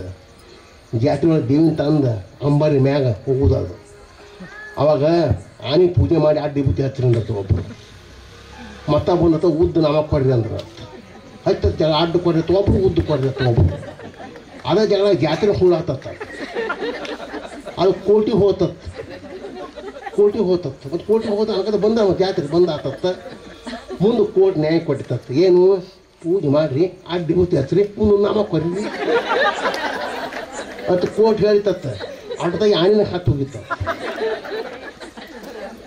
ನಮ್ಮ ಜಗಳ ಹಿಂಗೆ ಜ್ಞಾನಿಗಳು ಹೆಂಗರಿ ಇದ್ರಿ ಏನು ಎಲ್ಲ ಅವ್ರು ಮಾನವ ಕುಲನ ಪ್ರೇಮ ಮಾಡಿದ್ರು, ಮಾನವ ಕುಲನ ಪ್ರೇಮ ಮಾಡಿದ್ರು ಅವ್ರು. ನಾವು ನಮ್ದು ಭಾಳ ನಮ್ದು ಜಗಳ ಭಾಳ. ಈಗ ಎಲ್ಲ ಕಡೆ ಹೊರ ಕಡೆ ಜಗಳ ಬಿಡ್ಕೊಂಡ ಬರ್ಬೋದು. ಅದನ್ನ ಬೇಡ ಇದು ಮಾಡೋದು ನಾವು ನಮ್ಗೆ ಅಷ್ಟು ಜ್ಞಾನವೂ ಇಲ್ಲ. ಅವ್ರ ಅಪ್ಪಗಳು ನಾವು ಕಾಯಿ ಕಟ್ತೀವಿ, ಕಾಯಿ ಯಾಕೆ ಕಟ್ತೀರಿ, ಕಾಯಿ ಹಾಕ್ಬೇಕಂತ ನಾವು ಅಂತೀವಿ. ನಮ್ಮ ಹೋಗೋಣ ಜಗಳ ನಮ್ಮ ಇವ ಅಪ್ಪಗಳು ಹಂಗೆ ಹೇಳಂಗಿಲ್ಲ. ಯಾರು ಕಾಯಿ ಕಟ್ಟಿರ್ತಾರೆ ಅವ್ರನ್ಯಾಗ ತಾಪ ಹಚ್ಚತ್ತಾರ, ಅವ್ರನ್ಯಾಗ ತೊಂದರೆ ಹಚ್ಚಿರ್ತಾವ. ಈಗ ದವಾಖಾನೆ ಏನು ಚಿನ್ನ ಇಬ್ಬರು ಹೆಣ್ಮಕ್ಳು ಬಿಟ್ಟು ಆದ್ರತ್ತ. ಒಬ್ಬಕ್ಕೆ ಕೈಯಾಗ ಔಷಧ ಬಾಟ್ಲಿ ಇತ್ತತ್ತ, ಒಬ್ಬಕ್ಕೆ ಕೈಯಾಗ ಹಣ್ಣು ಇದ್ದು ಅತ್ತ. ಆ ಹಣ್ಣು ಇಲ್ಲಿ ಬಾಜಾರ್ಗೆ ಹೋಗಿದ್ದ ಹಣ್ಣು ತಾನೆ ಅಂತ ಕೇಳಿದ್ಲತ್ತ. ಹೌದು ನಾ ಬಾಜಾರ್ಗೆ ಹೋಗಿ ಹಣ್ಣು ತಾನಿ ನೀರು ದವಾಖಾನೆ ಹೋಗಿದ್ದಂತ ಕೇಳಿದ್ಲ. ಯಾಕೆ ಕೈಯಾಗ ಗುಳಿಗಿದಾವು. ಹಂಗೆ ಮನೆಯೊಳಗೆ ಕಾಯಿ ಭಾಳ ಯಾರು ಇರ್ತಾವೆ ಅವ್ರನ್ನ ಕಾಡಾಟ ಇರ್ತಾರ ಅಪ್ಪ. ಹಂಗೆ ಹೇಳಿ ಅವ್ರ ಕಾಯಿ ಅವ್ರಾಗೆ ತೆಗಿತಿದ್ರು ಅವರು. ನಾವು ಹಂಗಲ್ಲ, ನಾವು ಹರಿತೀವ ನಾವೇ ಬಡಿತಾರೆ ಅವರು. ಅದಕ್ಕೆ ಹೇಳ್ತಾರೆ ಐದಕ್ಕೂ ಬರಲಿಲ್ಲ ಯಾರು ಅಲ್ಲಂಪು, ಐದಕ್ಕೂ ಬರಲಿಲ್ಲ. ಜ್ಞಾನಿಗಳು ಎದಕ್ಕೆ ಬರ್ತಾರೆ? ಜ್ಞಾನ ಮಾರ್ಗ ಹೇಳಕ್ಕೆ ಬರ್ತಾರೆ, ಭಕ್ತಿ ಮಾರ್ಗ ಹೇಳಕ್ಕೆ ಬರ್ತಾರೆ. ನಾವು ಹೇಳ್ತೀವಿ ಹೊರಗೆ ಗಂಡನ ದೇವರ, ಯಾವ ದೇವರ, ಎಲ್ಲಿ ದೇವರ, ದೇವರತೆ ಇರಬೇಕು ದೇವರ. ನಾವು ಹೇಳ್ತೀವಿ ಬಾಯಲ್ಲಿ ಆಗೋದಿಲ್ಲ ಹಂಗೆ. ಹಂಗೆ ಬೇಕು, ಅವರಲ್ಲಿ ಬೇಕಾದ್ರೆ ಅವರು ಪಟ್ನ ಊಟಕ್ಕೆ ಬರಬೇಕು, ಆ ಟೈಮ್ಗೆ ಬರ್ಬೇಕು ಅಂದ್ರೆ ಮರ್ಯಾದೆ ಇರ್ತೈತೆ. ಅದು ಹೌದು ಕುಂಡ್ರದು ಹೋಟೆಲ್ದಾಗ ತಿನ್ನೋದು ಹೆಂಗಾಗ್ತೈತಿ. ಅವ್ರಿಗೆ ಒಂದಾಗಿ ಬೆರೀತು, ಪ್ರೇಮಿತ್ತು, ಚಂದ ಆಗ್ತೈತಿ. ಏನೇ ಇಬ್ಬರು ನಾಲ್ಕು ಮಾತಾಡ್ತಿದ್ರತ್ತ. ಟೈಮ್ ಆತಪ್ಪ 8 ಆಡಕ್ಕೆ ಬತ್ತು, ನಾವು ಮನೆಗೆ ಹೋಗ್ಕೊಂಡು ನಮ್ಮ ಮನ್ಯಾಗ ಬೈತಿರ್ತಾನು. ಇಲ್ಲ ಮತ್ತು ಅದಕ್ಕೆ ಹೋಗ್ಕೊಂಡು ಮತ್ತಂದ 8ಕ್ಕೆ ಬಂದು ನನಗೆ ಊಟ ಇಲ್ಲ ಅಂದತ್ತ. ಆಯಿಂದ ಅವ್ನು ಒಂದತ್ತು ಎಣ್ಣೆದಂಗೆ ಹೇಳಿದತ್ತ. ನಾನಿಲ್ಲಪ್ಪ ನಾ ಭಾಳ ತಡ ಆತಂದ್ರೆ ನಾವು ಪಾದ್ನಿ ಅಂದ್ರೆ ನಮ್ಗೆ ಎದ್ದು ಊಟಕ್ಕೆ ಕೊಡ್ತಾರೆ. ಅವ್ರದ್ದು ಮೊದಲು ಊಟ ಮಾಡಿ ನಮ್ಮ ಟೈಮ್ ನೋಡ್ತಾರೆ, ಅವ್ರು ಊಟ ಮಾಡಿ ಮಕ್ಕೋತಾರೆ. ನಾವು ಹೋಗಿ ಎದ್ದು ಊಟಕ್ಕೆ ಕೊಡ್ತಾರೆ, ಆಮೇಲೆ ಮಕ್ಕೋತೀವಿ ಅಂತ. ಅವ್ನು ಮೂರನೇದಂಗೆ ಹೇಳಿದತ್ತ. ನಾನು ಹೆಂಡ್ತಿ ಹಂಗಲ್ಲ, ನಾವು ಹೋಗೋ ತಕ್ಕ ನನ್ನ ದಾರಿ ಕಾಯ್ತ. ಅದಕ್ಕೆ ನಾ ಏನು ಮಾಡೋದು, ಅದಕ್ಕೆ ನಾನು ಬೇಗನೆ ಹೋಗ್ತಾನೆ. ಅದಕ್ಕೆ ಭಾಳ ತಡ ಆಯ್ತು ಅಂದ್ರೆ ಊಟಕ್ಕೆ ಕೊಡಂಗಿಲ್ಲ, ನಾವೇ ತಿನ್ಬೇಕಾಗ್ತದೆ, ನಾವು ಊಟ ಮಾಡ್ಬೇಕಾಗ್ತದೆ. ಭಾಳ ತಡ ಆದ್ರೆ ನಾನು ನೋಡ್ತಾರೆ, ನಾವೇ ಊಟ ಮಾಡುವಲ್ಲ. ನಾಲ್ಕರಂಗೆ ಹೇಳಿದ. ನಾನು ಹೆಂಡ್ತಿ ಹಂಗಲ್ಲ, ನಾವು ಹೋಗ್ತಾಗ ಬಾಯಾಗ ಹಾಕೋದಿಲ್ಲ ಅಂತ. ಎಷ್ಟು ಪ್ರೇಮಪ್ಪ ನೀನು ಹೆಂಡ್ತಿ ನೀವು ಮ್ಯಾಗ ಅಂದ್ರೆ ಎಲ್ಲಿ ಪ್ರೇಮ ಮಾರಾಯ, ನಾವು ಹೋಗಿ ಅಡಿಗೆ ಮಾಡ್ಬೇಕು ಊಟ ಮಾಡೋಕ್ಕೆ. ಅದಕ್ಕೆ ನಾವೀಗ ತಿಳ್ಕೊಂಡಂಗೆ ಇರಂಗಿಲ್ಲ. ಜಗತ್ತು ಹೆಂಗೆ ಇರ್ತೈತೆ ಅಂದ್ರೆ ಜ್ಞಾನಿಗಳ ಜಗತ್ತದು. ಅದಕ್ಕೆ ಪ್ರೇಮದ ಜಗತ್ತ. ಅಪ್ಕೊಳ್ಳಿ ಏನಿತ್ತು ಅಂದ್ರೆ ಒಂದು ಪ್ರೇಮ, ಒಂದು ಜ್ಞಾನ ಇತ್ತು. ನಾವು ನಮಸ್ಕಾರ ಮಾಡಕ್ಕೆ ಹೇಳ್ತೀವಿ, ಮಾಡಕ್ಕೆ ಹೇಳೋದು ಅನ್ನೋದು ತಾಳಿಗೆ ಬಾಗಬೇಕಾದ್ರು. ಅದನ್ನು ಅಪ್ಕೊಂಡು ಭಾಳ ಕೇಳಿದ್ವು, ಭಾಳ ಎಲ್ಲ ವಿಚಾರ, ಎಲ್ಲ ಜಗತ್ತಿನ ಸಂತರು, ಎಲ್ಲ ಮಾಂತರದು, ಎಲ್ಲ ಮಾತುಗಳು ಅಪ್ಕೊಂಡು ಇಟ್ಟು ಜ್ಞಾನ ಅದೇನು ಹೇಳಬಾರ್ದು. ಅವ್ರು ಇದ್ದಾರು ಪುಣ್ಯ ಅದು. ಅವ್ರು ಕೂತ್ರ ಜ್ಞಾನ, ನಿತ್ರ ಜ್ಞಾನ, ಪಾದ್ರ ಜ್ಞಾನ, ಮಕ್ಕೊಂಡ್ರ ಜ್ಞಾನ, ಎಲ್ಲಕ್ಕೂ ಜ್ಞಾನವನ್ನು ಕೊಟ್ಕೋತ ಹೋದ್ರು. ಅವ್ರು ಇದ್ದವ್ರು ಭಾಗ್ಯವಂತರು. ಅದು ಏನು ಹೇಳೋದು ಅಂಥ ಭಾಗ್ಯವಂತರು. ನಮ್ಮ ಹಿಂದವ್ರು ಯಾವ ನೆಪ್ಪ ಆಗೋದಿಲ್ಲ, ನಮ್ಗೆ ಒಟ್ಟು ನೆಪ್ಪ ಆಗೋದಿಲ್ಲ, ಯಾವ ನೆಪ್ಪ ಆಗೋದಿಲ್ಲ. ಇವ್ರೇನು ಅದಾರಲ್ಲ ಎಲ್ಲ ಸಾಕು ನಮಗೆ. ಹಿಂದವ್ರು ನೋಡಿ ನಾವು ಹೇಳ್ತಾರೆ ಹಂಗೆ ಹಿಂಗೆ ಹೇಳ್ತಾರೋ ನೋಡಿ ಇಲ್ಲ. ನಾವು ನೋಡಿದ್ರೆ ಗೊತ್ತಾಗ್ತೈತಿ, ಕೇಳಿದ್ರೆ ಗೊತ್ತಾಗ್ತೈತಿ, ಓದಿದ್ರೆ ಗೊತ್ತಾಗ್ತೈತಿ. ಇವ್ರು ಕಣ್ಣು ಮುಂದಲ್ಲ 100-200 ಗ್ರಂಥ ಬರ್ತಾರೆ. ಒಂದು ಗ್ರಂಥ ಇಲ್ಲ. ನಾವು ಕೇಳಿದ್ವಿ ಅಪ್ಪ ಮಹಾಭಾರತ ಆಗೈತಿ, ಕೃಷ್ಣ ಭಗವಂತ ಅರ್ಜುನ್ ಹೇಳ ನಾನು ಓದಿ ಕೇಳಿದ್ದೆ ಅಂತ 40 ಆಗೈತೆ. ಅವನು ಅಷ್ಟು ಗದ್ಲಾಗ ಅವ ಹೆಂಗೆ ಕೇಳಿದ, ಇಟ್ಟು ಕೂತು ಬಬ್ಬಿ ಕುಟ್ಟಿದ್ರು ಕೇಳಂಗಿಲ್ಲ, ಕಿವಿಯಾಗ ಹೋಗುದಿಲ್ಲ. ಹಂಗೆ ಹೇಳಿರ್ಬೇಕು ಅಂದ್ವಿ ನಾವು. ಅದನ್ನು ಬಿಡು ಅಂದ್ರೆ ಅದನ್ನೇನು ಮಾಡ್ತೀವಿ ಬಿಡು. ಒಬ್ಬ ಹೇಳವ ತಿಳಿದವ, ಒಬ್ಬ ತಿಳಿದಾಡ ತಿಳ್ಕೊಬೇಕ ನಾವು ಎಡ್ಡ. ಒಬ್ಬ ತಿಳ್ಕೊಬೇಕ ನಾವು, ಒಬ್ಬ ತಿಳಿದವ ಮಾತು ನಾವು ಕೇಳಬೇಕು. ಮೊದಲ ಹೇಳ್ತಾನೆ ಕೇಳಬೇಕು, ಮೊದಲ ಜಗಳ ಮಾಡಬಾರ್ದು. ನಾವೇನು ಮಾಡ್ತೀವಿ, ಮೊದಲ ಜಗಳ ತೆಗಿತೀವಿ. ಹೇಳಿದ ಬಳಿಕ ಇದು ಯಾಕೆ ಹಿಂಗೆ ಆತಕ್ಕೆ ನಾವು ಕೇಳ್ಬೇಕು, ಹಂಗೆ ಕೇಳಂಗಿಲ್ಲ ನಾವು. ಅದಕ್ಕೆ ಅದು ಏನಿರಬೇಕು, ಭಕ್ತಿ ಇರಬೇಕು, ಪ್ರೇಮ ಇತ್ತು ಅಂದ್ರೆ, ಜ್ಞಾನ ಇತ್ತು ಅಂದ್ರೆ. ಹಾಗೆ ಜ್ಞಾನವನ್ನು ಅವ್ರು ತೊಗೊಂಡು ಬಂದರು. ಯಾಕಂದ್ರೆ ಹೆಣ್ಮಕ್ಳು ಅಂದ್ರೆ ಚಂತನ ಬೇಕೆತ್ತ ಮುಂಜಾನೆ ತಾಳಿ ತೊಗೊಂಡು ಹಣಿಗೆ ತೊಗೊಂಡು ನಮಸ್ಕಾರ ಮಾಡಿ ಕಣ್ಣಿಗೆ ತೊಗೊಂಡು ದೊರ ಕೊಡ್ತಿದ್ದೆ. ಆ ಹುಡುಗಿ ಕೇಳ್ತಿದ್ದು, ಮಮ್ಮಿ ಚಂತನ ಪಪ್ಪಾಗ ಬೇಯ್ತಿ ಮತ್ತು ಮುಂಜಾನೆ ತಾಳಿ ಯಾಕೆ ನಮಸ್ಕಾರ ಮಾಡ್ತೀವಿ ಅಂತ ಕೇಳ್ತಾರೆ. ನಾನು ಹಾಟೆ 6 ತಾಳಿ ಬಂಗಾರ ತಾಳಿ ಐತೆ, ತಾಳಿ ಮಾಡ್ತಾನೆ ಕಾಣುವಲ್ಲೇ ಸಿರಿಯನ್ನಿತ್ತಡುವಲ್ಲೇ ಹಿರಿದಪ್ಪ ರಾಜ್ಯವನ್ನಿತ್ತಡುವಲ್ಲೇ ನಿಮ್ಮ ಶರಣರ ಸುಳ್ಳುಡಿ ಒಂದರಗಳಿಗೆ ಇತ್ತಡೆ ನಿಮ್ಮನ್ನೇ ಇತ್ತೆ ಕಾಣ ರಾಮನಾಥ.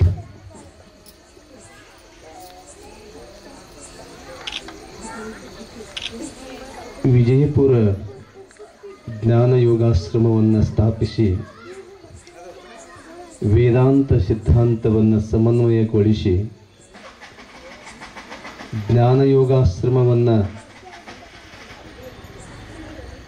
ಸ್ಥಾಪಿಸಲು ಕಾರಣೀಭೂತರಾಗಿರುವಂಥ ವೇದಾಂತ ಕೇಸರಿ ಮಲ್ಲಿಕಾರ್ಜುನ ಮಹಾಶಯಗಳನ್ನು ಸ್ಮರಿಸಿಕೊಂಡು ಈ ಶತಮಾನದ ಸಂತರಾಗಿ ಜ್ಞಾನಯೋಗಿಗಳಾಗಿ ಮಾತನಾಡುವ ಮಹಾದೇವರಾಗಿ 60-65 ವರ್ಷಗಳ ಕಾಲ ಜಗತ್ತಿಗೆ ಜ್ಞಾನವನ್ನು ನೀಡಿ ಬಯಲಲ್ಲಿ ಬಯಲಾದ ಬಯಲಯೋಗಿಗೆ ಜ್ಞಾನಯೋಗಿ ಗುರುದೇವರಿಗೆ ಭಕ್ತಿ ನಮನಗಳನ್ನು ಸಲ್ಲಿಸಿ ಗುರುದೇವರು ತಮ್ಮ ಭೌತಿಕ ದೇಹವನ್ನು ತ್ಯಜಿಸಿ ನಾಳೆ ಬರುವ ಜನವರಿ 2ನೇ ತಾರೀಕಿಗೆ 2 ವರ್ಷ ಆಗ್ತಾ ಇದೆ.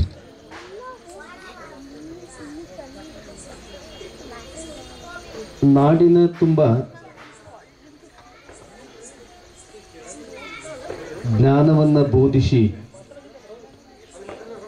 ಬಯಲಲ್ಲಿ ಬಯಲಾದ ಗುರುವಿನನ್ನು ಸ್ಮರಣೆ ಮಾಡ್ಕೋಬೇಕು, ಅವರನ್ನು ಸದಾ ಸ್ಮರಿಸಬೇಕು ಅನ್ನೋಂಥ ಉದ್ದೇಶದಿಂದ ಈ ಗುರು ನಮನ ಕಾರ್ಯಕ್ರಮವನ್ನು ಆಯೋಜನೆ ಮಾಡಲಾಗಿದೆ. ನವೆಂಬರ್ 25ನೇ ತಾರೀಕಿನಿಂದ ಡಿಸೆಂಬರ್ 15ನೇ ತಾರೀಕಿನವರೆಗೆ ಸುಮಾರು 75 ಹಳ್ಳಿಗಳಲ್ಲಿ ನಾವು ಇದೇ ರೀತಿ ಹೋಗಿದ್ದೇವೆ. ಅದು ಆದಮೇಲೆ ಇದೇ ತಿಂಗಳ 15ನೇ ತಾರೀಕಿನಿಂದ ವಿಜಯಪುರ ಪ್ರಮುಖ ನಗರಗಳಲ್ಲಿ ಈ ಒಂದು ಕಾರ್ಯಕ್ರಮನ ಆಯೋಜನೆ ಮಾಡಿದ್ದೇವೆ. ಇವತ್ತಿನ ಕಾರ್ಯಕ್ರಮಕ್ಕೆ ವೇದಿಕೆ ಮೇಲೆ ಆಸೀನರಾಗಿರುವ ಪೂಜ್ಯ ಚನ್ನಮಲ್ಲಿಕಾರ್ಜುನ ಮಹಾಸ್ವಾಮಿಗಳು ವಿರಕ್ತ ಮಠ ತಿಕೋಟ ಪೂಜ್ಯರಲ್ಲಿ ಶರಣಾರ್ಥಿ ಸಲ್ಲಿಸಿ, ವಿಜಯಪುರ ನಗರದ ವೀರಶೈವ ಮಹಾಸಭೆಯ ಅಧ್ಯಕ್ಷರಾಗಿರುವಂಥ ಯಾವತ್ತು ಕ್ರಿಯಾಶೀಲರು ಸರಳ ಸಜ್ಜನಿಕೆಯ ಮೂರ್ತಿಗಳಾಗಿರುವಂಥ ವಿ.ಸಿ. ನಾಗ್ತಾನವರಲ್ಲಿ ಕೂಡ ಶರಣಾರ್ಥಿಗಳನ್ನು ಹೇಳಿ ಇವತ್ತು ಈ ಕಾರ್ಯಕ್ರಮ ಬಹಳ ಅರ್ಥಪೂರ್ಣವಾಗಿದೆ ಅಂತ ನಾನು ಕುಂತು ವಿಚಾರ ಮಾಡಿದೆ. ಅಪ್ಪುಗಳು ಅವ್ರದ್ದು ಯಾವುದು ತಂದು ಒಂದು ಅಂಗೈಯಷ್ಟು ಕೂಡ ಜಾಗ ಇಲ್ಲ, ಅವರ ಹೆಸರ ಮೇಲೆ ಇರಲಿಲ್ಲ. ಆದರೆ ಜಗತ್ತನ್ನೇ ಅವರು ಗೆದ್ದರು. ಅವರು ಎಲ್ಲರ ಪ್ರವಚನಕ್ಕೆ ಹೋದ್ರಂದ್ರೆ ಈ ಸರ್ಕಾರಿ ಬಿಲ್ಡಿಂಗ್ಗಳಿದ್ದು ಅಂದರೆ ಭಾಳ ಸಂತೋಷ ಪಡೋರು. ಫಾರೆಸ್ಟ್ ಆಫೀಸ್ ಆಗಿರ್ಬೋದು ಅಥವಾ ಇನ್ನು ಯಾವುದೇ ಅದು ಸರ್ಕಾರದಿತ್ತಂದ್ರೆ ಭಾಳ ಸಂತೋಷ ಇತ್ತು ಅವ್ರಿಗೆ. ಅನಿವಾರ್ಯವಾಗಿ ಒಂದಿಷ್ಟು ಯಾರ್ದರ ತೋಟ ಬಂದಾಗ ಇರ್ತಿದ್ರು. ಆ ಮತ್ತು ಬೇರೆ ಅವರು ಕೊನೆಗೆ ಅವ್ರ ಅಂತಿಮ ದರ್ಶನ ಎಲ್ಲಿ ಆಯ್ತಪ್ಪ ಅಂತಂದ್ರೆ ನೋಡ್ರಿ, ಸರ್ಕಾರ ಜಾಗದಲ್ಲಿ ಸೈನಿಕ್ ಸ್ಕೂಲಲ್ಲಿ ಆಯ್ತು. ಅಂದರೆ ಜಗದ ಅಭಾವ ಆಯಿತು, ಆ ಮತ್ತು ಬೇರೆ. ಹಾಗಾಗಿ ನಂದು ಅನ್ನಂಥದ್ದನ್ನು ಕನಸು ಮನಸ್ಸಿನಲ್ಲಿ ಬಳಸದೆ ಸದಾ ದೇವರ ಸ್ಮರಣೆ ಬಿಟ್ಟು ತಮ್ಮ ಜ್ಞಾನವನ್ನು ನೆತ್ತಿ ಮೇಲೆ ಹೊತ್ತು ಈ ಜಗತ್ತಿಗೆ ಜ್ಞಾನವನ್ನು ಕೊಟ್ಟಂಥವ್ರು ಯಾರಂದ್ರೆ ಪೂಜ್ಯ ಸಿದ್ದೇಶ್ವರಪ್ಪಾಜಿಯವರನ್ನಂಥದ್ದು ಇವತ್ತು ನಾವೆಲ್ಲ ಅವ್ರನ್ನ ಸದಾ ಸ್ಮರಣೆ ಮಾಡಬೇಕಾಗಿರುವಂಥದ್ದು. ಇವತ್ತು ಇದಕ್ಕೆ ಯಾಕೆ ಈ ಅರ್ಥಪೂರ್ಣ ಕಾರ್ಯಕ್ರಮ ಅಂತ ನಾ ಕೇಳಿದ್ರೆ, ಇದು ನಾವು ಕೂತಿದ್ದೆಲ್ಲ ಸರ್ಕಾರದೇ. ಒಂದು ದೇವಸ್ಥಾನದಾಗ ಹೋಗಿ ಮಾಡ್ತಿದ್ದೇವೆ ನಾವು. ಈಗಾಗಲೇ ಸುಮಾರು 8 ಈ ವಿಜಯಪುರ ನಗರದ ಬಡಾವಣೆಯಲ್ಲಿ ಮಾಡಿದ್ದೇವೆ. ಒಂದು ಗುಡಿ ದೇವಸ್ಥಾನ ಮಾಡಿದ್ದೇವೆ. ಇವತ್ತು ರಸ್ತೆ ಮೇಲೆ ಕೂತೇವಿದು ಈ ಕಾರ್ಯಕ್ರಮ ಪೂಜ್ಯ ಸಿದ್ದೇಶ್ವರಪ್ಪಾಜಿಯವರ ಬದುಕಿಗೆ ಬಹಳ ಸಮೀಪದಂಥ ಮಾತನ್ನು ಹೇಳಲಿಕ್ಕೆ ಇಚ್ಛೆ ಪಡುತ್ತೇನೆ. ಈ ಕಾರ್ಯಕ್ರಮ ಆಯೋಜನೆ ಮಾಡಿದವ್ರನ್ನ ಆ ಕಡೆ ಈ ಕಡೆ ನೋಡಿದೆ, ಭಾಳ ಖರ್ಚು ಮಾಡಿಲ್ಲ. ಅದೊಂದು ಕಂಬ ಹಾಕ್ಯಾರ ನೋಡ್ರಿ, ಇದು KB ಕಂಬದ ಮತ್ತು ಕಾರ್ಯಕ್ರಮ ಮತ್ತು ಬಹಳ ಚಲೋ ಆಗಿದೆ. ಹೀಗೆ ಸಿದ್ದೇಶ್ವರಪ್ಪಾಜಿಯವ್ರದ್ದು ಏನೇ ಕಾರ್ಯಕ್ರಮ ಮಾಡಿದರೂ ವೇದಿಕೆ ಭಾಳ ದೊಡ್ಡದು ಹಾಕಿಸ್ತಿದ್ದಿಲ್ಲ, ಅಲ್ಲಿ ಲೈಟ್ಗಳನ್ನು ಭಾಳ ಹಾಕಿಸ್ತಿರ್ಲಿಲ್ಲ. ಅದು ಬಹಳ ಸರಳ ಇರಬೇಕು. ಹೀಗೆ ಅರ್ಥಪೂರ್ಣವಾಗಿರುವಂಥದ್ದು. ಮತ್ತು ಅವರು ಗಿಡವನ್ನು ಭಾಳ ಪ್ರೀತಿಸ್ತಿದ್ರು. ನೀವೆಲ್ಲರೂ ಒಂದು ಗಿಡದ ಬುಡಕ್ಕೆ ಕೂತು ಕೇಳಕತ್ತಿರಲ್ಲ, ಇದು ಒಂದು ಅವರಿಗೆ ಬಹಳ ಹತ್ತಿರವಾಗಿರುವಂಥ ಕಾರ್ಯಕ್ರಮ. ಅದರ ಜೊತೆಗೆ ಒಂದು ಮಗುವಿನ ಹುಟ್ಟಹಬ್ಬವನ್ನು ಕೂಡ ಮಾಡಿದ್ರಿ, ಅದು ಬಹಳ ಅರ್ಥಪೂರ್ಣವಾಗಿರುವಂಥದ್ದು. ಅಪ್ಪುಗಳು ನಮ್ಮ ಮಕ್ಕಳನ್ನು ಬಹಳ ಪ್ರೀತಿಸ್ತಿದ್ರು. ಒಮ್ಮೆ 7-8 ವರ್ಷಗಳ ಹಿಂದೆ ಒಂದು 10 ಗ್ರಂಥಗಳು ಪ್ರಿಂಟ್ ಆಗಿದ್ದು, ಅವ್ರು ಬರೆದುವೆ. ಅವನು ಬಿಡುಗಡೆ ಮಾಡಬೇಕಾಗಿತ್ತು. ಅವ್ರದ್ದು ಪ್ರವಚನ ಇಲ್ಲಿ ಜ್ಞಾನ ಯೋಗಾಶ್ರಮದಲ್ಲಿ ಬೆಳಿಗ್ಗೆ ಹೇಳ್ತಾ ಇದ್ರು.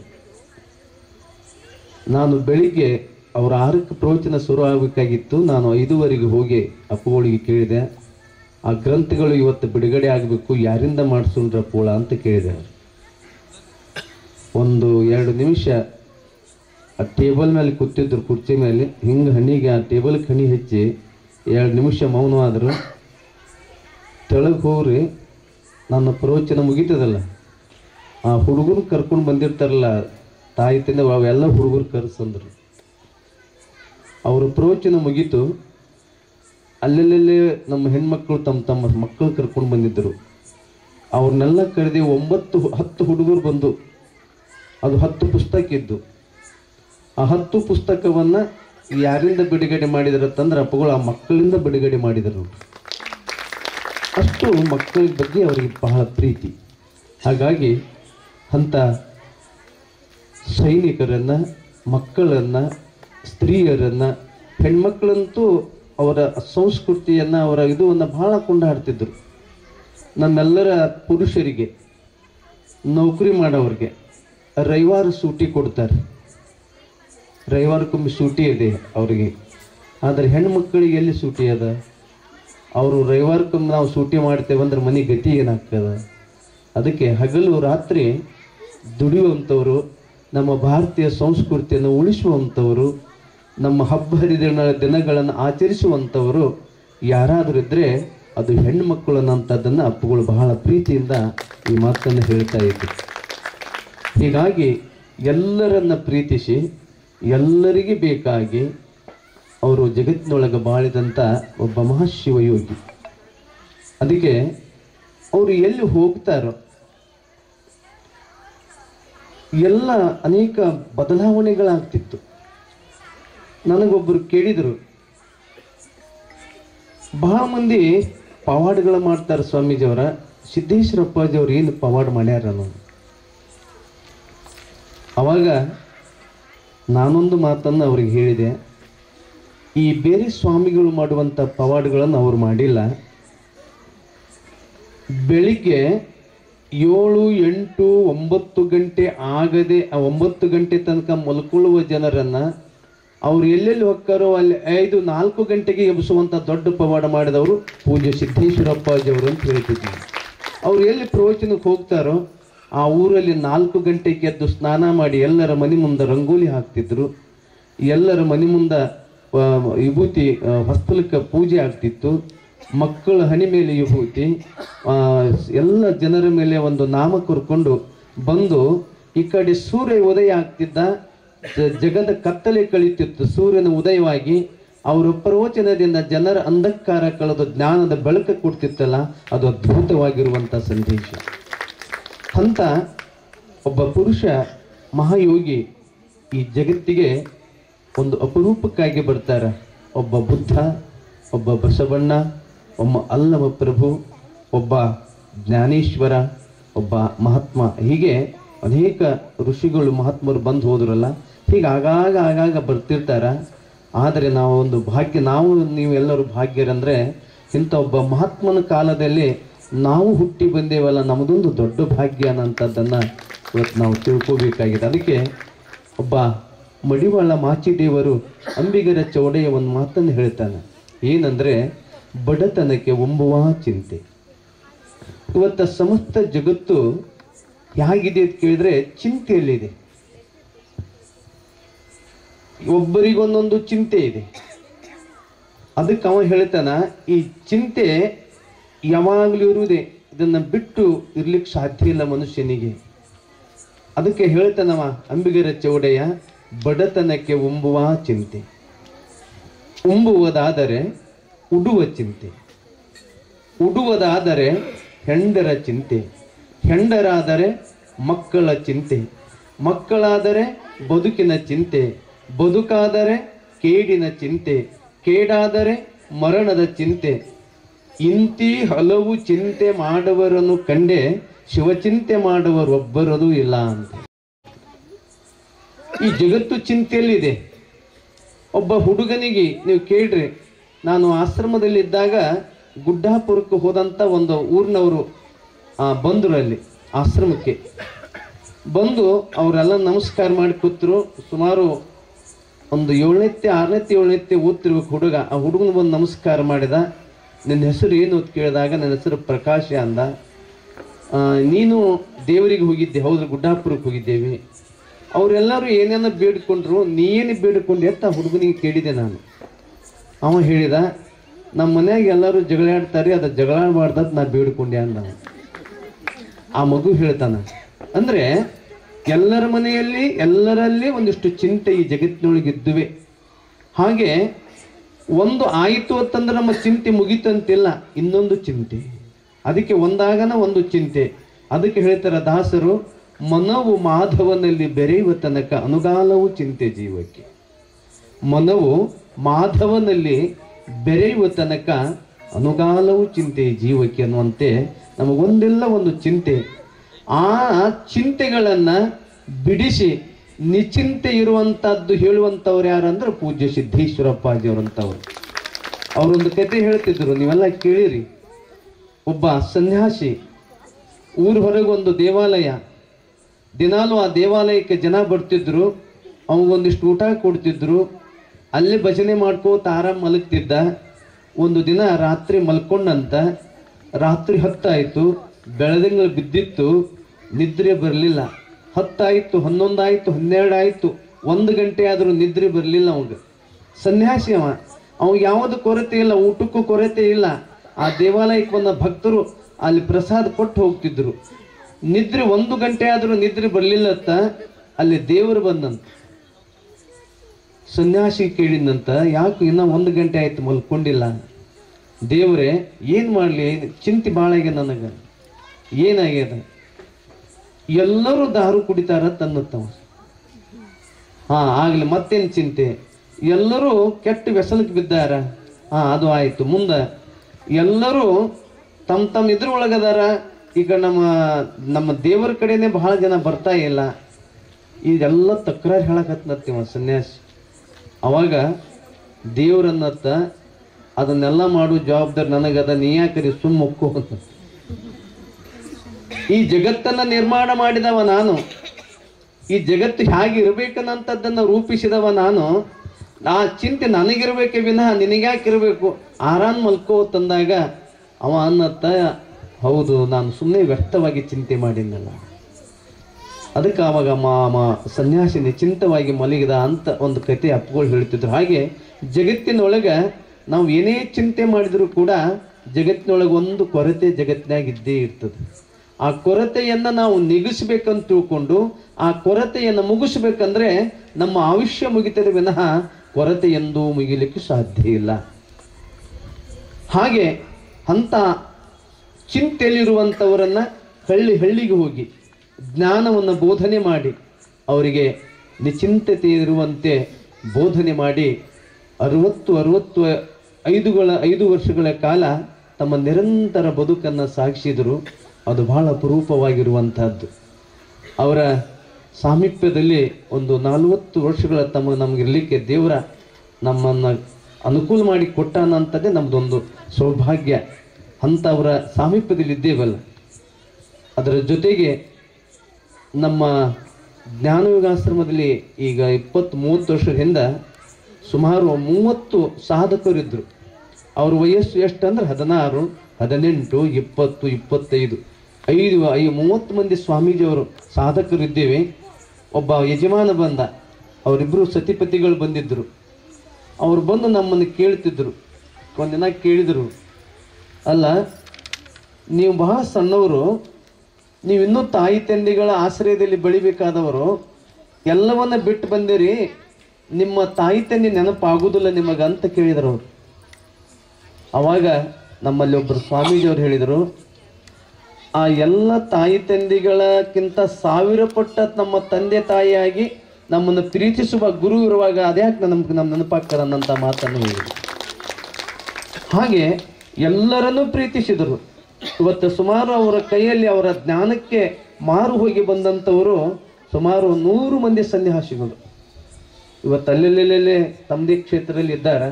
ಆ ಎಲ್ಲರೂ ಬಿಟ್ಟು ತಾಯಿ ತಂದೆ ಹುಟ್ಟಿದ ಊರನ್ನು ಬಿಟ್ಟು ಯಾವ ರೀತಿ ಹೆಣ್ಣುಮಗಳು ತನ್ನ ಎಲ್ಲ ತವರು ಮನೆಯನ್ನು ತ್ಯಾಗ ಮಾಡಿ ಗಂಡನ ಮನೆಯನ್ನು ತಿಳ್ಕೊಂಡು ಬಂದಾರಲ್ಲ, ಹಾಗೆ ತಮ್ಮೆಲ್ಲ ತ್ಯಾಗ ಮಾಡಿ ಗುರುದೇವರಾದ ಸಿದ್ದೇಶ್ವರ ಅಪ್ಪಾಜಿಯವರಿಗೆ ಗುರುವೇ ನೀನು, ತಂದೆ ನೀನು, ತಾಯಿ ನೀನು, ಬಂಧು ನೀನು, ಬಳಗ ನೀನು ಅನ್ನುವಂತೆ ಬಂದ್ರಲ್ಲ, ಅವರನ್ನು ಕೂಡ ಅಷ್ಟೇ ಪ್ರೀತಿಸಿದರು. ಮತ್ತು ಒಂದು ದಿನ ಯಾರಿಗೆ ಬಡ್ದಿಲ್ಲ ಗೊತ್ತಿರಲಿ ನಿಮಗೆ.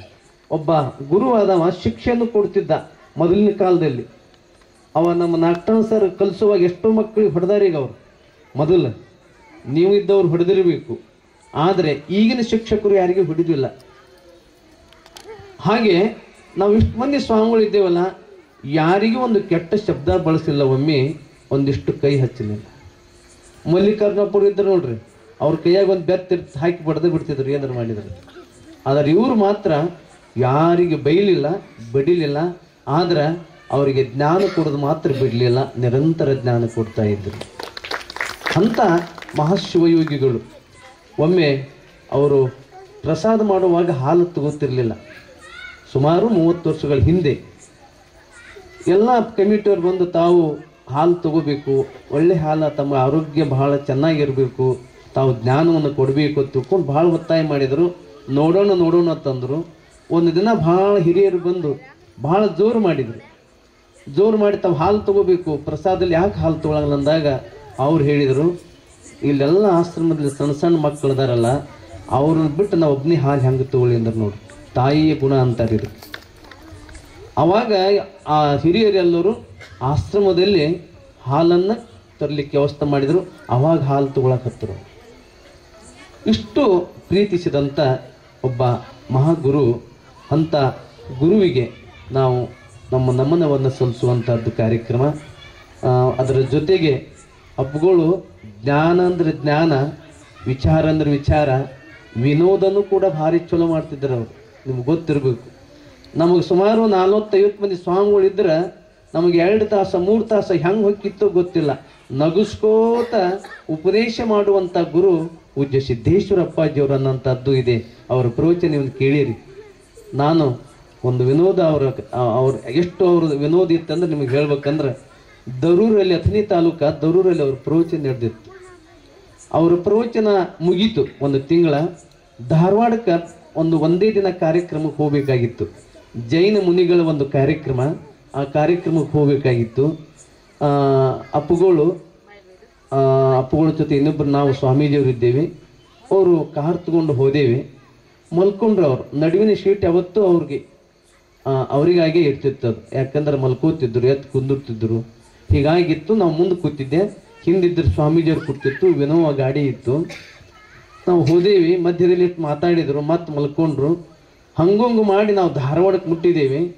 ಆ ಕಾರ್ಯಕ್ರಮ ಬೇರೆ ಇತ್ತು, ನಾವು ಒಂದು ದಾರಿ ತಪ್ಪಿ ಬೇರೆ ಹೋದೇವಿ. ಅದು ಎಲ್ಲಿ ಹೋಯ್ತು ನಮ್ಮ ಗಾಡಿ ಅಂದ್ರೆ ನೇರವಾಗಿ ರೈಲ್ವೆ ಸ್ಟೇಷನ್ಗೆ ಹೋಯ್ತು. ಅಲ್ಲಿ ರೈಲ್ವೆ ಸ್ಟೇಷನ್ಗೆ ಹೋಗೋಕೆ ಅಪ್ಪುಗಳು ಎದ್ದು ಬತ್ತನು ಧಾರವಾಡ ಅಂದರು. ಧಾರವಾಡ ಬಂದಿದ್ರೆ ಅಪ್ಪುಗಳು ನಾವು ದಾರಿ ತಪ್ಪಿ ರೈಲ್ವೆ ಸ್ಟೇಷನ್ಗೆ ಬಂದೀವಿ ತಂದೀವ್ರಿ. ಅಪ್ಪುಗಳು ಅಂದರು, ಇನ್ನ ನಮ್ಮದು ಭಾಳ ಪುಣ್ಯ ಅದ ಅಂದರು. ಯಾಕ್ರಿಪ್ಪ ಅಂದೆ. ರೈಲ್ವೆ ಸ್ಟೇಷನ್ಗೆ ಬಂದೋದ ಪೊಲೀಸ್ ಸ್ಟೇಷನ್ಗೆ ಹೋದ್ರ ಗತಿ ಏನಂದ್ರೆ ಇಷ್ಟು ವಿನೋದವನ್ನು ಮಾಡುವಂಥ ಪೂಜ್ಯರು. ನಾವು ಗಾಡಿಯಾಗ ಹೊಂಟ್ರೆ ಅವ್ರ ಚಿಂತನೆ. ನಾವು ಗಾಡಿಯಾಗ ಎಷ್ಟೇ ಮಂದಿ ಸ್ವಾಮಿಗಳು ಇರಲಿ, ಅದು ಪೇಪರ್ ಓದಬೇಕು. ಪೇಪರ್ ಎಲ್ಲಿ ಓದಬೇಕು ಅದನ್ನಂದ್ರೆ ಡ್ರೈವರನ್ನು ಸುಮ್ಮನೆ ಕೂತಿರ್ತೀವಲ್ಲ ಸೈಡ, ಅವ್ರಿಗೆ ಓದಕ್ಕೆ ಕೊಡ್ತಿರ್ಲಿಲ್ಲ. ಅವ್ರಿಗೆ ಓದಕ್ಕೆ ಕೊಟ್ಟರೆ ಅಕಸ್ಮಾತ್ ಡ್ರೈವರ್ ಇದ್ರ ಒಳಗೆ ಏನಾದರೂ ನೋಡ್ಕೋತ ಗಾಡಿ ಹೊಡೆದಂದ್ರೆ ಇದು ಅಕ್ಕನ ಚಿಂತನೆ ಅವ್ರದ್ದು. ಹಿಂದೆ ಕೂತವ್ರಿಗೆ ಓದಕ್ಕೆ ಕೊಡೋರು, ಮುಂದೆ ಕೂತವ್ರಿಗೆ ದಾರಿ ಚೆನ್ನಾಗಿ ತೋರಿಸ್ರಿ ಅವ್ರದ್ದು ಹೇಳೋರು. ಅದ್ರ ಕೂಡ ಚಿಂತನೆಗೆ ಹಚ್ತಿದ್ರು. ಚಿಂತನೆ ಅಂದ್ರೆ ಅವರು ಮುಂಜಾನೆ ಎದ್ರು ಅಂದ್ರೆ ಸಾಕು ಚಿಂತನೆ ಶುರುವಾಗಿತ್ತು ನೋಡ್ರಿ. ಆ ಚಿಂತನೆಯಲ್ಲಿ ಇವತ್ತು ವಾಕಿಂಗ್ ಹೋದ್ರೆ ಅಲ್ಲಿ ಚಿಂತನೆ. ನಮ್ಮ ಪ್ರಕಾಶ ಹಜೇರಿ ಅವರು ಎಲ್ಲಿ ಅವ್ರಿಗೆ ಪರಿಚಯ ಆದ್ರೆ ಅಂದ್ರೆ ಬರಟಿಗೆ ರಸ್ತೆ ವಾಕಿಂಗ್ ಹೋಗುವಾಗನೇ ಅವರಿಗೆ ಬಂದು ಕುಂದಿರ್ತಿದ್ರು. ಅವಾಗ ನಾನು ಅಂದೆ, ನೀವು ಹೆಂಗೆ ಸುಮ್ಮನೆ ಹೆಂಗೆ ಬಂದು ಯಾಕೆ ಕುಂದಿರ್ತೀರಿ, ಅಪ್ಪಗಳಿಗೆ ಏನಾದರೂ ಪ್ರಶ್ನೆ ಮಾಡ್ರಿ ಅಂದ ಕೂಡಲೇ ಅವ ಪ್ರಶ್ನೆ ಮಾಡಕ್ಕೆ ಕೂಡಲೇ ಅಲ್ಲಿ ಒಂದು ಚಿಂತನೆ ಶಿಬಿರ ಹಿಡಿತು ನೋಡ್ರಿ. ಪ್ರಕಾಶ್ ಹಜೇರವರು ಪ್ರಾರಂಭ ಮಾಡಿದ್ದಾರೆ ಅದನ್ನು. ಅವ್ರ ಬಳಗಿದೆ, ಇಲ್ಲೆಲ್ಲ ಬಂದಾರೆಲ್ಲರೂ. ಅಲ್ಲಿ ದಿನಾಲೂ ಅವ್ರ ಅಪ್ಪಗಳು ಬಿಜಾಪುರದಾಗಿದ್ದರೆ ಸಾಯಂಕಾಲ 2 ತಾಸು, ಬೆಳಿಗ್ಗೆ 1 ತಾಸು ಚಿಂತನೆ ಮಾಡುವಂಥ ಒಂದು ಪರಂಪರೆ. ಹೀಗೆ ಅಂಥ ಅಪ್ಪಗಳ ಬದುಕು ಅಪರೂಪವಾಗಿರುವಂಥದ್ದು. ಹೇಳ್ಕೋತ ಹೋದರೆ ಅದು ಮುಗಿಯುವಂಥದ್ದಲ್ಲ. ಅದು ಸಾಗರ ಜ್ಞಾನ, ಅವರ ಸಾಗರದಷ್ಟು ಅವರ ಜ್ಞಾನ, ಅದಕ್ಕೆ ಉಪಮೆ ಕೊಡಲಿಕ್ಕೆ ಬರಲಿಕ್ಕೆ ಸಾಧ್ಯ ಇಲ್ಲ. ಅಂಥ ಗುರು ನಮನ ಇದೇ ತಿಂಗಳ 25ನೇ ತಾರೀಕಿಗೆ ಪ್ರಾರಂಭವಾಗ್ತಾ ಇದೆ. ಅನೇಕ ಚಿಂತಕರು, ಮೊದಲಿದ್ದೇ ರೈತರ ಗೋಷ್ಠಿ ಇದೆ. ಎಲ್ಲ ಕಡೆ ಸ್ವಾಮೀಜಿಯವ್ರಿಗೆ ಉದ್ಘಾಟನೆ ಮಾಡ್ತಾರೆ ಗೋಷ್ಠಿಯನ್ನು. 25ನೇ ತಾರೀಕಿಗೆ ಯಾರು ಉದ್ಘಾಟನೆ ಮಾಡ್ತಾರಂದ್ರೆ, ಎತ್ತುಗಳನ್ನಿಟ್ಟು ಒಕ್ಕಲತನ ಮಾಡುವ 5 ಮಂದಿ ರೈತರಿಂದ ಕಾರ್ಯಕ್ರಮ ಉದ್ಘಾಟನೆ ಆಗ್ತದೆ ಅವತ್ತು. ಹಾಗಾಗಿ ಕೃಷಿ ಬಗ್ಗೆ, ಜ್ಞಾನದ ಬಗ್ಗೆ, ಗ್ರಾಮ ಸಂಸ್ಕೃತಿ, ಜ್ಞಾನ ಆರಾಧನೆ, ಗುರುದೇವರ ಬದುಕು, ಚಿಂತನೆ, ಗುರುನಮನ, ದೀಪನಮನ ಎಲ್ಲ ಕಾರ್ಯಕ್ರಮಕ್ಕೆ ನಾಡಿನ ಪೂಜ್ಯರು, ಸಾಹಿತಿಗಳು, ಚಿಂತಕರು ಎಲ್ಲರೂ ಸಾಕ್ಷಿ ಆಗ್ತಾರೆ. ಆ ಕಾರ್ಯಕ್ರಮಕ್ಕೆ ಬರಬೇಕು ಅಂತ ತಿಳ್ಕೊಂಡು ಇವತ್ತು ನಾವೆಲ್ಲ ನಿಮಗೆ ಆಮಂತ್ರಣ ಕೊಡಲಿಕ್ಕೆ ಬಂದಿದ್ದೇವೆ. ಇವತ್ತು ತಾವೆಲ್ಲರೂ ಬರಬೇಕು. ಈ ಒಂದು ಕಾರ್ಯಕ್ರಮ ಅಲ್ಲಿ ಬಂದು ಎಲ್ಲ ಪೂಜ್ಯರ ಆಶೀರ್ವಾದ, ಅವರ ದರ್ಶನ ತಗೊಂಡು ಪ್ರಸಾದ ಮಾಡ್ಕೊಂಡು ಬಂದ್ರೆ ಅದು ಗುರುದೇವರಿಗೆ ಸಲ್ಲಿಸುವಂಥ ಒಂದು ದೊಡ್ಡ ಗೌರವ ಅನ್ನುವಂಥ ಮಾತನ್ನು ಇಲ್ಲಿ ಹೇಳುತ್ತಾ, ಈ ಕಾರ್ಯಕ್ರಮವನ್ನು ಆಯೋಜನೆ ಮಾಡಿರುವಂಥ ಪ್ರಕಾಶ್ ಹಜೇರವರ ಬಳಗ, ನಾವು ಇಲ್ಲಿ ಒಂದು 2-3 ಸಲ ನಾನು ಬಂದಿದ್ದೇನೆ. ಆದರೆ ಇಷ್ಟು ಪ್ರಶಾಂತ ಸ್ಥಳ, ಇಲ್ಲಿ ಒಂದು ವಾಹನ ಇಲ್ಲಿ ಹಾದಿಲ್ ನೋಡ್ರಿ. ಮೊನ್ನೆ ಒಂದು ಹೋಗಿದ್ದೇವೆ, ಇಲ್ಲೇ ಮುಂದೆ ಹಾಯ್ತಿದ್ರು ಟ್ರಕ್. ನಮಗೆ ಹಂಗೆ ಹೇಳನವ್ರು ಅವರು. ಆ ಟ್ರಕ್ಕದ ಯಾವಾಗ ಕೇಳೋನು, ನಮ್ದು ಯಾವಾಗ ಕೇಳ್ತಿರ್ತಿದ್ದೀವಿ ನಾವು. ಹಾಗೆ ಈ ಒಂದು ಅಭಿವೃದ್ಧಿ ನಗರ ಅಲ್ರಿ ಇದು, ಅಭಿವೃದ್ಧಿ ನಗರ. ಇದು ಅಭಿವೃದ್ಧಿವಾಗಲಿ. ಇಲ್ಲಿ ಇಂಥ ಕಾರ್ಯಕ್ರಮಗಳು, ಸಾಂಸ್ಕೃತಿಕ ಕಾರ್ಯಕ್ರಮ, ಇಂಥ ಸತ್ಸಂಗಗಳು ಇಲ್ಲಿ ಸದಾ ನಡೀಲಿ. ಪೂಜ್ಯ ಸಿದ್ದೇಶ್ವರಪ್ಪಾಜಿಯವರ ಒಂದು ಚಿಂತನೆಗಳು ಇಲ್ಲಿ ಸದಾ ನಡೀಲಿನಂಥ ಮಾತನ್ನು ಹೇಳುತ್ತಾ, ಪೂಜ್ಯರು ಇಲ್ಲಿ ಸತ್ಕಾರ ಆದವರಿಗೆ 1-2 ಫೋಟೋಗಳನ್ನು ಕೊಟ್ಟಿದ್ದಾರೆ, ಮಗುವಿಗೆ ಮತ್ತು ಇವರಿಗೆ ಇನ್ನಿಷ್ಟು. ಇಲ್ಲೊಂದು ಈ ಫೋಟೋದಲ್ಲಿ ಒಂದು ಮಾತಿದೆ, ನಮ್ಮ ಧರ್ಮಗಳು ನಮಗೆ ಕೂಡಿ ಬಾಳಲು ಕಲಿಸದಿದ್ದರೆ ಆ ಧರ್ಮಗಳು ಏಕೆ? ಯಾವುದೇ ಧರ್ಮ ನಮ್ಮನ್ನೆಲ್ಲರನ್ನ ಕೂಡಿ ಬಾಳುವಂತ ಹೇಳಿದರೆ ಅದು ಧರ್ಮ ಆಗ್ತದೆ. ಒಂದು ವೇಳೆ ನಮ್ಮನ್ನು ಕೂಡಿಸದೆ ಅಗಲ್ಸಾಕತ್ತಪ್ಪ ಅಂತಂದರೆ ಅದು ಧರ್ಮ ಆಗುವುದಿಲ್ಲ. ಕೂಡಿ ಬಾಳುವಂತೆ ಕಲಿಸುವುದೇ ಧರ್ಮ. ಒಂದು ವೇಳೆ ಅಗಲುವಂತ ಒಡಿಯುವ ಸಭೆ ಧರ್ಮ ಇತ್ತಂದ್ರೆ ಅದು ಧರ್ಮ ಅಲ್ಲ. ಅಂತ ಕೂಡಿ ಬಾಳುವ ಧರ್ಮವೇ ನಿಜವಾದ ಧರ್ಮ, ಕಲಿಸುವುದೇ ಧರ್ಮ ಅನ್ನೋಂಥದ್ದನ್ನು ಈ ಪ್ರಭುದಲ್ಲಿ ಒಂದು ಅಪೂರ್ವ ಮಾತನ್ನು ಪೂಜ್ಯರು ಹಾಕಿದ್ದಾರೆ. ಅದಕ್ಕೆ ಇಂಥದ್ದೊಂದು ಇತ್ತಂದರೆ ನಮ್ಮ ಮನೆಯಲ್ಲಿ, ನಮ್ಮ ಇದರಲ್ಲಿ ನಮಗೆ ದಿನಾಲೂ ಅದೊಂದು ನೆನಪಾಗ್ತಾ ಇದೆ. ಹಾಗೆ ತಾವು ಮಾಡಬೇಕು ಅನ್ನೋಂಥ ಮಾತನ್ನು ಕೂಡ ಹೇಳುತ್ತಾ, ಇಲ್ಲಿ ತಾವೆಲ್ಲರೂ ಒಳ್ಳೆ ಕಾರ್ಯಕ್ರಮ ಮಾಡಿರಿ. ಅಪ್ಪುಗಳ ಆಶೀರ್ವಾದ ನಿಮಗೆ ಸದಾ ಇರಲಿ ತಿಳ್ಕೊಂಡು ಹಾರೈಸುತ್ತಾ, ನಮ್ಮ ಪ್ರಕಾಶ್ ಹಜೇರವರ ಬಳಗು ಆಶ್ರಮದ ಮೇಲೆ ಸದಾ ಪ್ರೀತಿಯವರು. ಯಾವುದೇ ಕಾರ್ಯಕ್ರಮ ಇದ್ದರೂ ಕೂಡ ಬಂದು ಮಾಡುವಂಥ, ಇಲ್ಲಿ ಆಶ್ರಮದ ಇದರವ್ರು ಬಹಳ ಜನ ಅದಾರೆ. ಎಲ್ಲರೂ ತಾವು ಆಶ್ರಮ ಅಂದರೆ ಅವ್ರಿಗೆ ಅಷ್ಟು ಗೌರವ ಭಕ್ತಿ, ಅಷ್ಟೇ ಅಪ್ಪುಗಳ ಮೇಲೆ ಅಷ್ಟೇ ಶ್ರದ್ಧೆನ ಇಟ್ಕೊಂಡು ಬಂದಾರೆ. ಈಗ ನಾವು ಹಚ್ಚಿದ ದೀಪ ಎಣ್ಣೆ ಮುಗಿತದೆ, ದೀಪ ಆರ್ತದೆ. ಆದರೆ ಸಿದ್ದೇಶ್ವರಪ್ಪಾಜಿಯವರ ಮೇಲೆ ಇಟ್ಟಿರುವ ನಮ್ಮ ಭಕ್ತಿಯ ದೀಪ ಸದಾ ಉರಿತಾ ಇದ್ದರೆ ನಮ್ಮ ಬಾಳು ಸದಾ ನಮಗೆ ಶಾಂತಿಯನ್ನು ಕೊಡ್ತದೆ, ನೆಮ್ಮದಿಯನ್ನು ಕೊಡ್ತದೆ ಅನ್ನೋಂಥ ಮಾತನ್ನು ಈ ಪ್ರಸಂಗದಲ್ಲಿ ಹೇಳಿ, ಈ ಕಾರ್ಯಕ್ರಮವನ್ನು ಆಯೋಜನೆ ಮಾಡಿರುವ ಎಲ್ಲ ನಮ್ಮ ಪ್ರಕಾಶ್ ಹಜೇರವರ ಬಳಗಕ್ಕೂ ತಮ್ಮೆಲ್ಲರಿಗೂ ಆ ಗುರುದೇವರ ಆಶೀರ್ವಾದ ಸದಾ ಇರಲಿ ಅನ್ನೋಂಥ ಮಾತನ್ನು ಹೇಳುತ್ತಾ ನನ್ನ ಮಾತಿಗೆ ವಿರಾಮ ಮಾಡಿ. ಗಿರೀಶರು ಯುವಕರಾಗಿ ಇನ್ನೆಷ್ಟು ಅವರು ರಾಜಕೀಯವಾಗಿ ಬೆಳೆಯುತ್ತಾ ಆಯುರಾರೋಗ್ಯ ಭಾಗ್ಯವನ್ನು ಆ ಭಗವಂತನು ಕರುಣಿಸಲಿ. ಹಾಗೆ ಪೂಜ್ಯರ ಆಶೀರ್ವಾದ ಸದಾ ಅವರ ಕುಟುಂಬದ ಮೇಲೆ ಅವರ ಮೇಲೆ ಇರಲಿ ಅಂತ ಹರ್ಷಿಸುತ್ತಾ ಈಗ ಕಾರ್ಯಕ್ರಮದ ಕೊನೆಯ ಘಟ್ಟ ವಂದನಾರ್ಪಣೆ ಶ್ರೀ ಕಲ್ಮೇಶ್ ಕರಪ್ಪನವ್ರ ಸರಿಂದ. ಜಗವ ಬೆಳಗಲಿ ಮಂಗಲದ ಜ್ಯೋತಿಯು ಜಗವ ಬೆಳಗಲಿ ಸದ್ಗುರುವೇ ನಮಗೆಲ್ಲ ಶಾಂತಿ ನೀಡಲಿ ಸದ್ಗುರುವೇ ನಮಗೆಲ್ಲ ಮುಕ್ತಿ ನೀಡಲಿ ಶಿವಯೋಗದ ಭಾಗ್ಯಮಾಲೆ ನಮ್ಮದಾಗಲಿ ಶಿವಯೋಗದ ಭಾಗ್ಯಮಾಲೆ ನಮ್ಮದಾಗಲಿ ಮರವೆ ಮೋಸದ ಮಾಯೆ ಬಿಟ್ಟು ಹೋಗಲಿ ಮರವೆ ಮೋಸದ ಮಾಯೆ ಬಿಟ್ಟು ಹೋಗಲಿ ಶಿವನೊಡನೆ ಮನವಿಂದು ಐಕ್ಯವಾಗಲಿ ಶಿವನೊಡನೆ ಮನವಿಂದು ಐಕ್ಯವಾಗಲಿ ಅದು ಸೌಖ್ಯ ಕಾಣಲಿ ಅದು ಸೌಖ್ಯ ಕಾಣಲಿ ಮಂಗಲದ ಜ್ಯೋತಿಯು ಜಗವ ಬೆಳಗಲಿ ಭವದ ಮಹಾ ದುಃಖ ಮಾಲೆ ಶಾಂತವಾಗಲಿ ಭವದ ಮಹಾ ದುಃಖ ಮಾಲೆ ಶಾಂತವಾಗಲಿ ಅಪಭ್ರಂಶದ ಕಾಯ ಛಾಯೆ ನಷ್ಟವಾಗಲಿ ಅಪಭ್ರಂಶದ ಕಾಯ ಛಾಯೆ ನಷ್ಟವಾಗಲಿ ಗುರುಪಾದಕ್ಕೆ ಶಿರಬಾಗಿ ಲೋಕ ಬದುಕಲಿ ಗುರುಪಾದಕ್ಕೆ ಶಿರಬಾಗಿ ಲೋಕ ಬದುಕಲಿ ಅದು ಏಕವಾಗಲಿ ಅದು ಏಕವಾಗಲಿ ಮಂಗಲದ ಜ್ಯೋತಿಯು ಜಗವ ಬೆಳಗಲಿ ಮಂಗಲದ ಜ್ಯೋತಿಯು ಜಗವ ಬೆಳಗಲಿ ಸದ್ಗುರುವೇ ನಮಗೆಲ್ಲ ಶಾಂತಿ ನೀಡಲಿ ಸದ್ಗುರುವೇ ನಮಗೆಲ್ಲ ಮುಕ್ತಿ ನೀಡಲಿ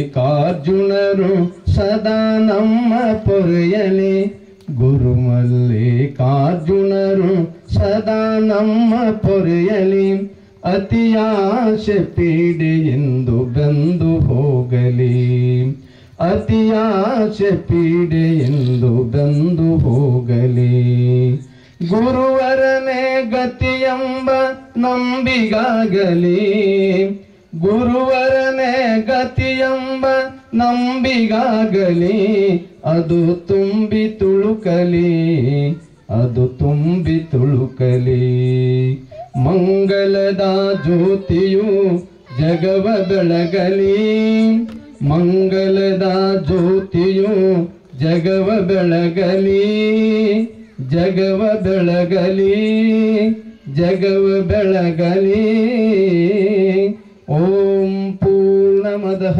ಪೂರ್ಣಮಿದಂ ಪೂರ್ಣಾರ್ಥ ಪೂರ್ಣಮುದಚ್ಯತೆ ಪೂರ್ಣಸ್ಯ ಪೂರ್ಣಮಾದಾಯ ಪೂರ್ಣಮೇವಾವಶಿಷ್ಯತೆ ಓಂ ಶಾಂತಿ ಶಾಂತಿ ಶಾಂತಿ ಓಂ ಶ್ರೀ ಗುರುಭ್ಯೋ ನಮಃ.